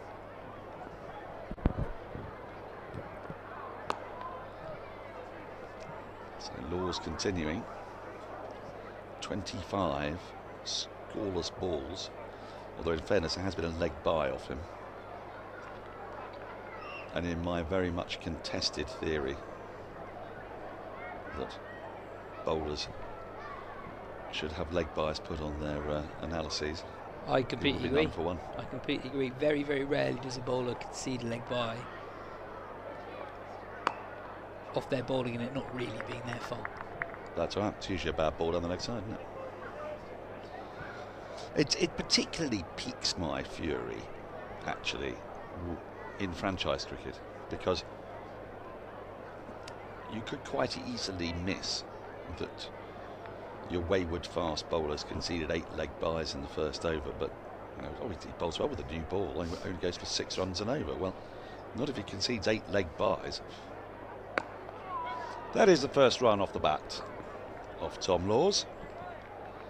Nicely played by Critley. He's a very fine player. He's one of those players that counties dream of having in their ranks. It's unlikely he's going to play for England. That doesn't mean to say I don't think that he should, incidentally, because I think he certainly could step up. But he's unlikely to because of what he does. England's natural aversion to leg spin, and the skipper's an all-rounder for a start. And so you get to use him throughout the summer as he's fit. And he knows exactly his own game. He's played against all these counties many times before. What he could possibly do is just getting out of the way of balls that are hit back at him at the non-striker's end a bit better, but that's a minor criticism of his technique. Oh my goodness. Now Pepper's trying to make out that he didn't play at that, and when we see the replay we might be able to make a better judgment, but my instinct was that he was drawn to that and then dragged his bat away. Oh yes, definitely played and then flicked it back. There have been a few of those today. We saw it in the dismissal of Allison actually, where the bat was withdrawn but too late.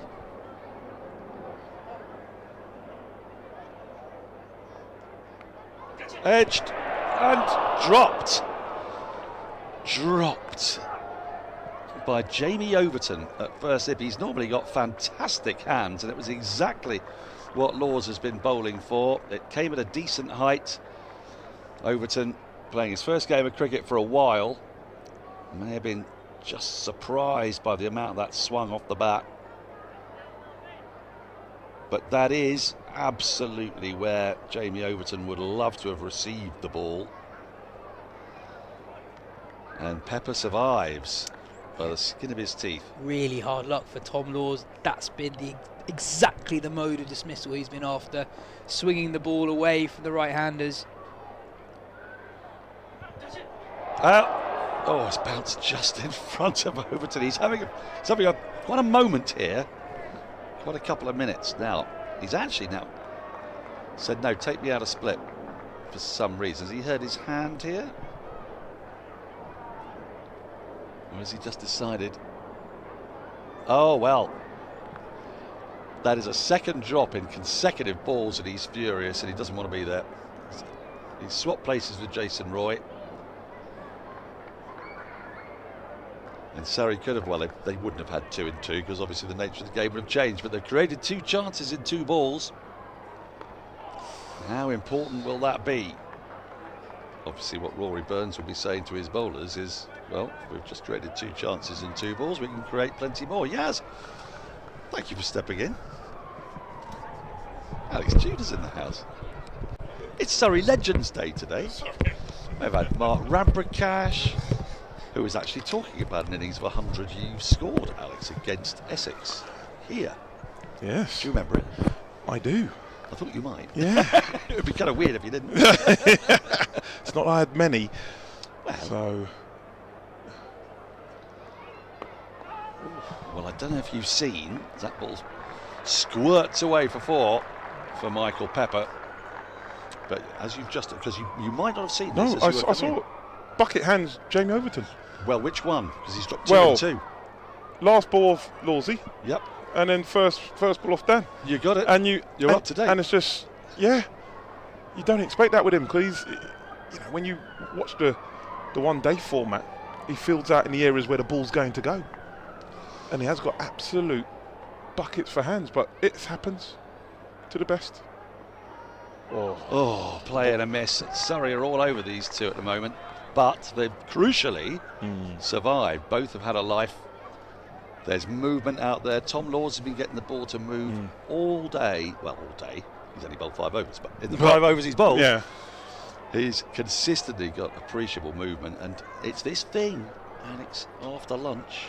Always, isn't it? Weird things happen at the Oval after lunch. Yeah, I think they've maybe tucked in a little bit too much. The food is exquisite here. Bold. Now you saw, obviously, also that Overton, after he dropped the second catch, immediately took himself out of slip. Just, he's like, no, he's done. Now, is that in part because, like, we were saying, he's got bucket hands, he's a very reliable slip fielder, but he's been at the IPL. I don't suppose that for the last 8 weeks they do a lot of slip catching practice at the IPL, right? I totally agree then, yeah. There won't be much. It's literally all boundary work, isn't it? Shot. It's beautifully played between mid-on, mid-wicket. And Critley, having been given a life earlier in the over, has made Surrey pay there. End of the over, 120 for 4. But, serious note, slip catching is something that you want to feel comfortable doing, and if you probably haven't taken any slip catches for 8 weeks or possibly longer, because I don't know how much slip catching practice anybody wants to be doing in March in England. It's an art form, isn't it? You have your designated slips and they're in there all the time. I remember back end of my career I was fed up of running around, so I worked really hard at it. It was like Ricky Clark and myself, and just thinking, right, like got the twin towers there at slip, can cover a lot of area. But as you say, it's that concentration. You need that all the time when you're out in the field, especially in the county game. You might not see the ball for an hour, but especially with the ball moving and they're keeping it up, focus has to be there. Bold. Laws is going to continue. Just conceded the 1 run off the bat in this 5 overs. He's had a catch dropped off him, off Michael Pepper. So in your time at Surrey, Ricky Clark, would he be up there as one of the best slippers? Best slippers, and Clarkey, before he went to the academy and they changed his technique a bit, I'd not seen anyone hit down the ground as good as Ricky Clark. Worked off the pads for another single. Remember, we played a game here against Lancashire, serious bowling lineup. You had Chappell, Flintoff, Anderson, and we were fighting to save the game. He got 100. It was unbelievable, honestly. Only a young man, but he was, those lads were bowling some serious heat. He was just punching it down the ground. His balance was great, and then he went off to the academy and they got him sort of scooting down. I remember Ramp saw him, was like, what are you doing? Well, this is good probing stuff from Laws, because he's just come a little bit straighter. And just making sure that the batters have to play. On this occasion, it kind of kept on going. The important thing, Dan, which I love, what he's doing, is keeping the ball up to the bat. When it swings, or you're getting movement, sometimes as a fast bowler you can get a little short. but he's asking the questions. There is Overton. Oh, just expressing disgust with himself there. But yeah, this is metronomic stuff from Tom Laws. Bowled well in the last game as well, didn't he? Didn't he? 6 wickets in that game. 7 wickets for Jordan Clark. Coming back from a bit of injury, didn't play the very start of the season. The depth, isn't it? It's the depth. That's why Surrey do so well. You know, you've lost 3 to the England side, but 3 come in. It doesn't really weaken the side at all. Bold shot. Lovely shot. Burns will chase that up to the boundary. Should be able to haul it back in. He will, but they'll get back for 3. Okay, Captain Tudor. You've got an angry Overton who's dropped 2 catches, right? Do you fancy going up to him? If you were like, the Mike Brearley school of captains. Yes. There you go, you're fuming. Take the ball, do it, see what you can do with it. That's a great point. The only thing is, in doing so, is he going to keep the ball up to the bat? Or is he going to be banging it in and he might let him off? Because the pressure that these two are providing a minute is outstanding. He might come in and go ultra aggressive. You get the top edges and stuff like that. He might get away with a bit. So maybe just keep him raging a little bit longer. I reckon it'd be one of those ones. If a partnership, is established here, you may think, all right, which England do on the bed stuff. Right, we're going to go a bit of short pitch bowling.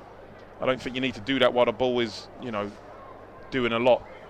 I'm sure Sam Cameron most probably will come back on at some stage, get the ball talking. But you just keep him up your sleeve. You may even get a short leg and fly slip. You say, right, okay, you've got to bowl 3, no more than 4 overs. Bowl quick.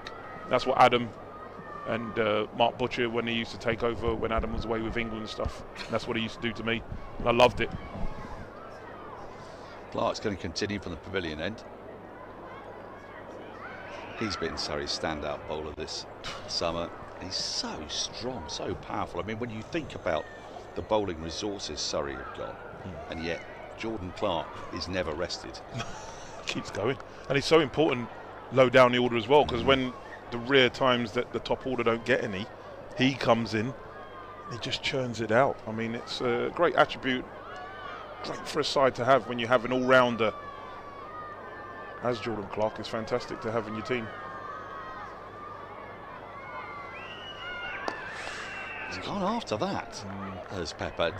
See, Michael Pepper is a man who likes to feel bat on ball, I believe is the cliche. Is there any young batters that don't like to feel bat on ball? I mean, I work with a load at school and stuff. They don't like leaving it. Is that right? They don't like leaving it, Dan. So they have posters of Ben Duckett on their wall. Oh.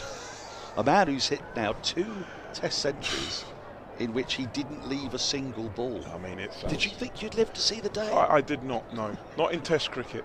I mean, Darren Bicknell, my yes. good friend Darren Bicknell. People like used to leave the ball. I used to love when Dens used to play. Oh, bit of a wild one that from Clark. He might be coming to the end of his spell. This is his 10th over today, and Rory Burns has a little bit more of a luxury on his side. The last game, especially when Dan Lawrence wasn't able to bowl, he had 4 seamers, and keeping them fresh enough and keeping them on it wasn't the easiest. Ryan Patel actually picked up an important wicket on the last day, as you see that one just flying down the leg side. Another great take from Folks, but today a bit different. Oh, a very rare lapse from Folks as that ball bursts through his gloves. You don't see that too often. He comes up a lot in conversations I have around school with Folks. Because they just feel he should be playing, and we're talking about England now. For me, the best keeper, and is a good player. You bring him in at 7 or so, he's a proper player. But then you've got Jamie Smith, who is very good. But well, I suppose those of us who've been watching Surrey all this time, it still came as a surprise when Jamie Smith was selected last summer. Not because we didn't think he was good enough to play for England, far from it, but that he was being selected with the gloves. And It's so strange, you know. We come into the Oval every game and we see, you know, arguably the world's best keeper, and England's keeper is a guy we don't see keeping. It's the way the game is going, and I think, especially the way they make their decisions.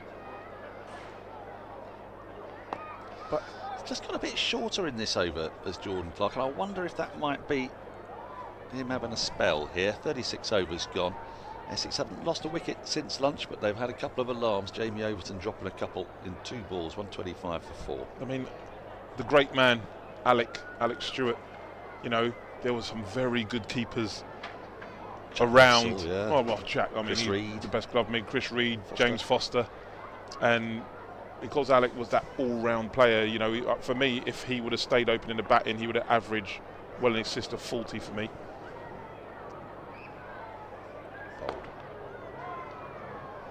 It'd have been like 45, I reckon, plus. But then obviously the team needed him to also keep, so he went down. And in doing so, there's some very fine wicket keepers that just didn't get a sniff. And I just think it's so unfortunate for Ben. You know, for me, by far the best keeper, who's a very good batter. Right, might not bat at the speed that Jamie Smith does, but he's still a very good batter.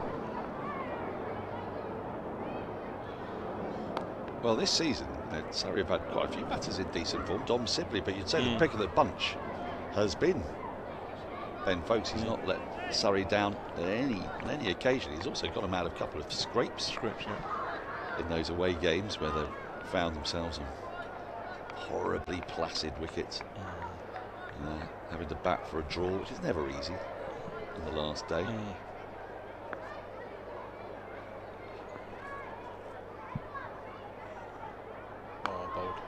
So tell me, Jules, what are you up to at the moment? I hear you a lot on the radio. You enjoy your broadcasting? Yeah, no, I enjoy it. It's great fun. You know, you just come out, you talk about a game that you love.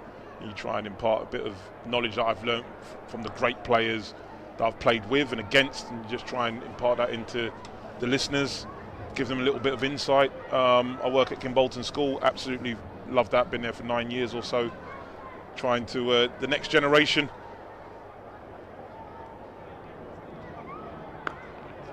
That's nicely played, finds the gap. Overton, well, if you take yourself out of slip, that's the one disadvantage. You've got to go chasing after the ball.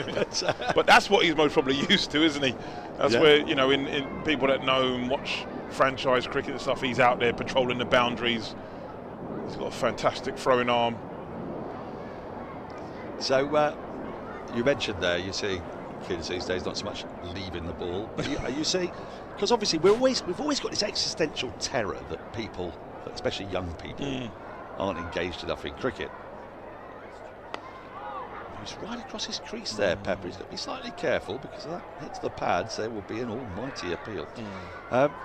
But are you seeing that enthusiasm, that desire burning bright? I see the enthusiasm. I just sometimes they're planning, they're thinking for why they're playing said shot that they may see Butler or someone play. You know, I'm just like, there's a reason why they're doing that. They're trying to manoeuvre the field and get fielders out of position. You're just playing it because you've seen it. No, that's a really close one, and it's given. Well, we said Pepper's been moving across his crease. Critley has as well. And Laws has trapped him bang in front. No hesitation from the umpire. Critley, who got a life about 20 minutes ago when he's not been able to capitalise. He goes for 16. Laws with a very deserved breakthrough.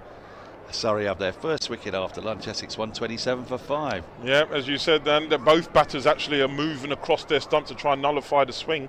But in doing so, if you get hit, and this is the one thing I tell young players all the time, you make them aware of if you miss it, you're going to be in trouble.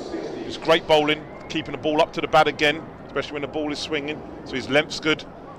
Unfortunately for Essex, they're struggling. 127 for 5. Critley's gone. Of course, I must remember that, because of course you're a Surrey legend. but we must remember you've also played for Essex as well. I'm going to get out of the way because we're nothing if not, you know. I was going to say nothing if not impartial. We are not 100%. Impartial. We are not impartial on a Surrey live stream. On the Surrey live stream, a little bit biased. a little bit biased, but you know we must doff our caps. In fact, you also played for Essex. I did. Tell us a little bit about that. I did. And then Phil Walker, who is a man of Essex. He's going to join you. He's going to join me, yeah. Well, I had 4 great years there. Ronnie Irani and Darren Goff brought me there when I had a year left here, but through injury, the powers to be decided to make a change and went off to Essex and had 4 fantastic years there. Played with some fantastic players. One in being Andy Flower, who was my corner buddy. I mean, there were some serious runs in there, of which I didn't really contribute much.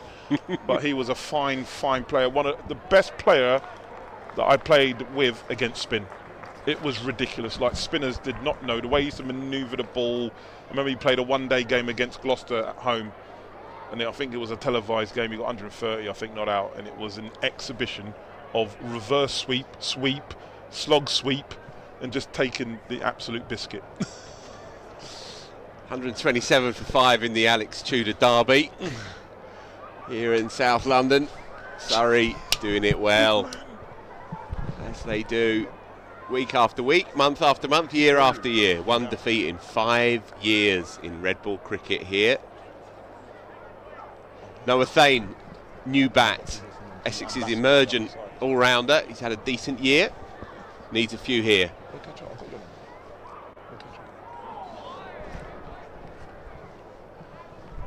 And he joins Michael Pepper with this game slipping away from Essex. It was a promising start this morning. In fact, it was an explosive start.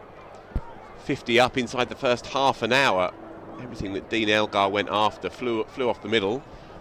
But as they so often do, Surrey just roar back at you, and it was Sam Curran to get things going. Paul Walter perished soon after, caught by Ben Folkes. The first 3 catches behind the stumps for Folkes. Wesley and Allison went before lunch, and now Matt Critley, having looked, he was trying to move the game along, but was also riding his luck as well. Grasped in the office by Jamie Overton and strapped on the pads, bang in front. Shot. And this is going to be Jordan Clark running in hard yet again. Never misses a game in red ball cricket, it would seem. They shake the bowling attack up and they rest a few, except for him. No, he's a phenomenon, Alex Tudor. Yeah, he is. Phil, lovely to see you. Looking and well, you my too, good man. By the way. Now he's a very good all-rounder, and I just think, you need that, especially in county cricket. You need your Jordan Clarks. Strong at the crease, strong individual, bowls a heavy ball, a little bit quicker than some may think. Comes in at lower order in a rare time that Surrey have to rebuild. Scores important runs, good fielder. He's got to be, early 30s now? I think he's 34 now. Looks after himself, though, the importance of looking after yourself, eating right and stuff like that. I think the age is relevant as well, because if we were looking at a 28-year-old cricketer, then the conversation would be squarely about why he's not playing Test cricket. Bold. He has, as you say, enough pace. He's the right side of 80. He bowls muscular, back of a length stuff, Test match lengths, if you like. Very good against the lefty, round the wicket, gets it to stand up and offer to go against the angle, which is obviously dynamite against Southpaw openers in particular. He's averaged 21 and 25 the previous 2 years, and it's more of the same this. And as you say, he's useful for 100 or 2 from number 8. All bold. He's, when he made that decision, that journey down from Durham, it was a great coup. Obviously, Alex Stewart doing what he does. He gets good talent to join this cycle. Obviously, Surrey are going to miss a lot of players when international cricket is about, but you never feel like the side is weakened. And you take your Popes and Smith and stuff out. You don't really feel like Gus now. Still a very good, potent bowling lineup. Oh, I think that's a good point, and there's another one ticks by. 128 for 5:38 gone now. This game is moving along. I think it's a good point.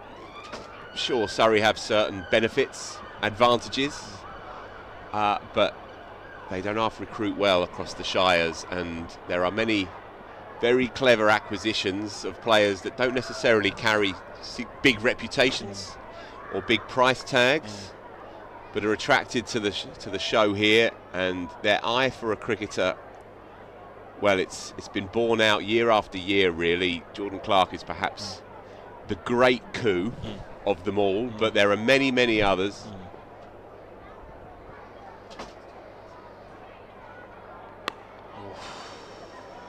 Just kept a bit low on Michael Pepper, who was to jab down on it.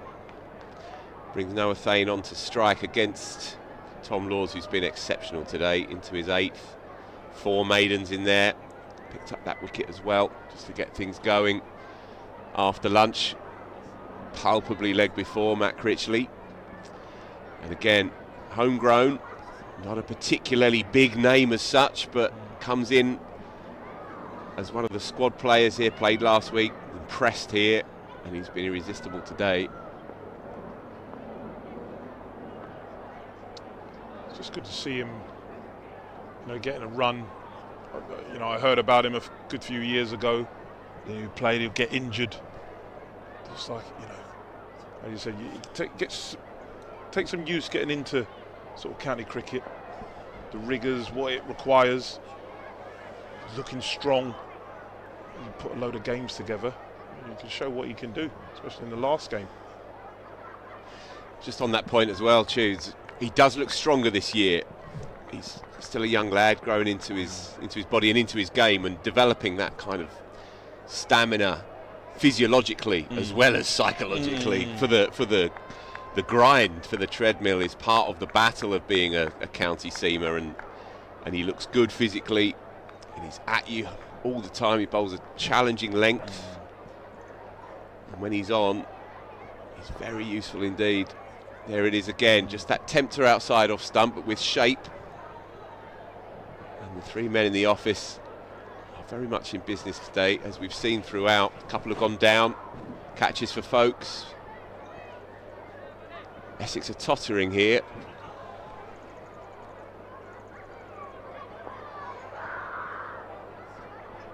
Seen this story so many times, Al, in recent times, here at the Oval.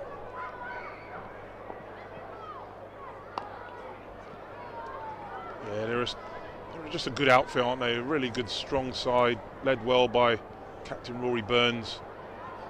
And as you say, Essex didn't get off to a bad start, and they're thinking, all right, we sort of book ourselves in for batting all day. And you say you've got good bowlers coming at you. If you let up, then you let them in, and then good teams, they'll punish you. And all of a sudden you find out you're struggling.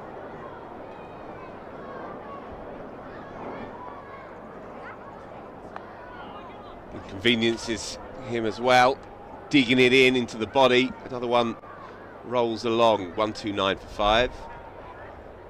Noah Thane will resume, still yet to get going here, but as I say, he's had a decent start to his Red Bull season. He's been given the nod at number 7. He's a muscular, medium fast kind of partnership breaker at the moment, but he's got something with the ball, and they like him a lot as an all-round package.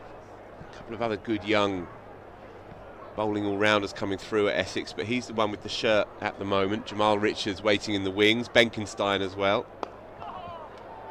Punched wide of mid-on, run away for a couple. Slightly from the inside half of the bat, but Pepper will take what he can get at this stage. 2 down in the Test match. Zimbabwe going okay, 116 for 2. Sam Cook picked up his maiden Test wicket this morning. Shoaib Bashir nipped in as well, induced the edge of Craig Irvin's bat, so he goes recently 116 for 2. Pulled, and he's got a lot of it. Bisects the 2 men on the leg side boundary, and that runs away for 4. It's a good shot, worth the gamble by Jordan Clark, banging it in. Pepper alert to it. Yeah, executed really well. As you said, Jamie Overton's gone back deep square. So much probably in his head. Pepper knew it was coming, so he sort of set himself. The important thing was he was able to roll his wrists over it and keep it down. Generally, when you're looking to bowl that bouncer with the fine leg and a man out, you want to look for the left shoulder, because he can't really control it. Just able to get on top of it and roll his wrists and keep it down. Executed beautifully.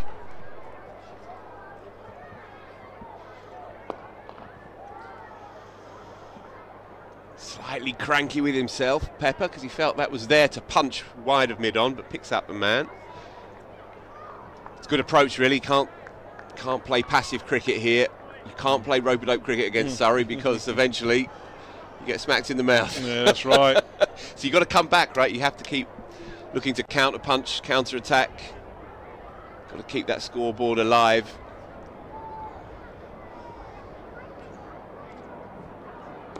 That's what he's looking for. Happy enough just to settle for a couple. Trots through. This pitch is relatively easy paced. Perhaps not quite the nip and bounce that we saw last week just yet, but may quicken up as the day rolls on. It's a lovely day to watch and play cricket, just barely a breath of breeze, but not too hot. There's a burble around the place as well, with the kids in on a Friday afternoon. It's a good gig, that, isn't it? I bet you the teachers don't mind that one. No. Who wants to take the kids to the Oval? What's on cricket? Yeah, I'll go. But I was saying, like, you know, obviously when we were playing, never had crowds like this for a county game. Yeah, the members' stand would be busy. We most probably have a trickle of maybe 50 to the left of the Galadari stand. But you hear about last week, the numbers? Yes, I did see that. Record. So obviously, you know, the appetite for county cricket in the Red Bull game is still there, which is great. Driven uppishly on the bounce to Rory Burns. So Clark through 12 now, 137 for 5. I wonder if that might be his cue. Given a lot post lunch, bowled for 40 minutes. We shall see. There's been a couple of times with his hands on knees, gingerly walking back down the fine. He's put everything in, exactly what his captain would have asked. Sometimes you don't want to overdo it. So I'm going to have to call upon him again. So it's going to be Dan Worrall to replace Tom Laws from the Vauxhall end. Change of bowler powered by SSE Energy Solutions, your business energy partner, meeting you where you are on your sustainability journey. Worrall it will be. The ball has swung all afternoon, and if anyone's going to keep that going, it's him. He's a master. Slightly achy, that first one. It's just loosening out the body. He's a real master. He has been the last few years here at Surrey. An exhibition of fast, medium swing bowling. Again, quicker than you think. But his ability to control length and line with a very strong wrist. Uses the crease extremely well as well.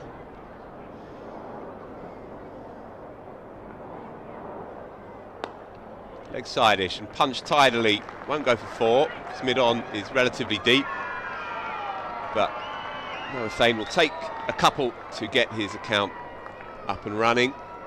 They need some runs from their mid to lower order here desperately if they're not to be wiped out, all but inside 2 sessions here, Essex. So often teams come here, they're inserted by Surrey, who now, it's routine, field first if they win the toss. And you have to try and scavenge to a score on day one. Because what we do know, tidily played by Thane, he'll pick up another single down to deep third. What we do know is that the pitch is at its best on days 2 and 3 here, certainly in recent years. So what can Essex excavate from 140 for 5? I think more teams are doing that. Speaking to bowling first. Yeah. Middlesex do it. Yeah. Because they just feel like the wicket's still good, so they can chase down. I think against Kent, against That's our it. old mate Adam Hollyoake. You know, he just said, the strip's still very good, so 350 is not a problem. They feel like they can chase it down. Yeah, you're absolutely right. You're bang on there, and the Exhibit A was really last week, Notts Durham. Durham fielded first, happy to do so. Coughed up 400. Hasib Hamid made a double on day 1, unbeaten. was good to watch on the highlights, by the way. It's beautiful to watch on his day. Anyway, they coughed up 407 and won the game, and they knew that they were always in the game, even by conceding that on first dig. Why? Because, as you say, picks up another single, tidily played by Pepper, and so bring Thane back onto strike. As you say, the pitches don't break up perhaps as much as they used to. Changes in groundsman approach and technology as well. And teams just fancy it. I think in the age of the white ball, teams look at a 350 on the final day now and think, we'll have some of that. Thanks very much. 100%, yeah. I can imagine back in the day, Adam winning the toss and telling Bickers he has to get his bowling boots on. That would have been fun.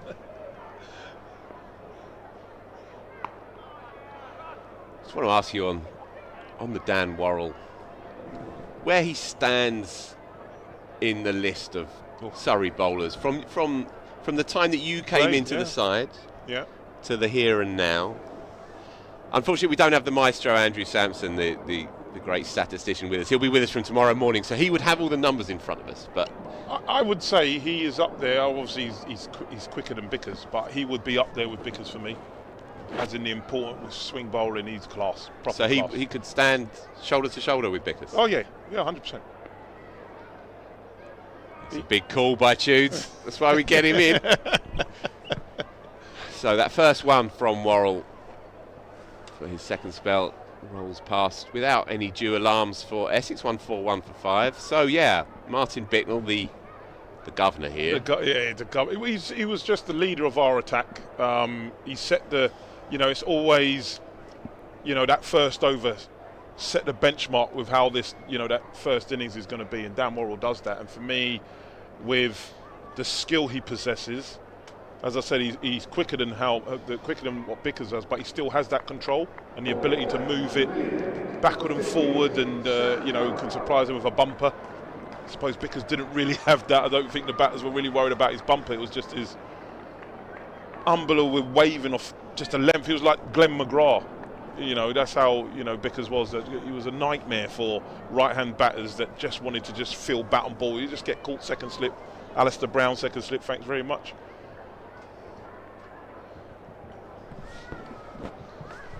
One of those cricketers who victims of time and place, really. I think he played 4 games for England and took 1,000 wickets here. Yeah. There's a discrepancy there somewhere, There is. Anyway, change of bowler. Powered by SSE Energy Solutions. It's Sam Curran back in the attack. As we sensed, Jordan Clark gave everything in that burst post-lunch. And Curran's back in. Good to see him back in the whites.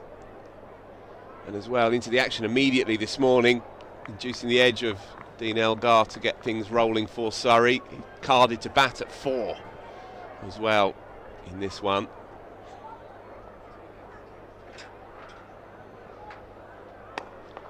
Throws his hands at it, does Pepper, and there's a boundary rider, so just the single. I think Bickers' thing was that people he was pigeonholed where he wasn't quite quick enough for the international stage, which I thought was nonsense, because he's 6'5", gets bounce, beautiful wrist, swing it away from the right hander back into the left hander. The amount of times he's had a left hander either bowled or LBW, it's too many to count. I just thought it's just unfortunate. You get pigeonholed a little bit. Tim Murtagh was another one. You had this, they always say international level weren't quite quick enough.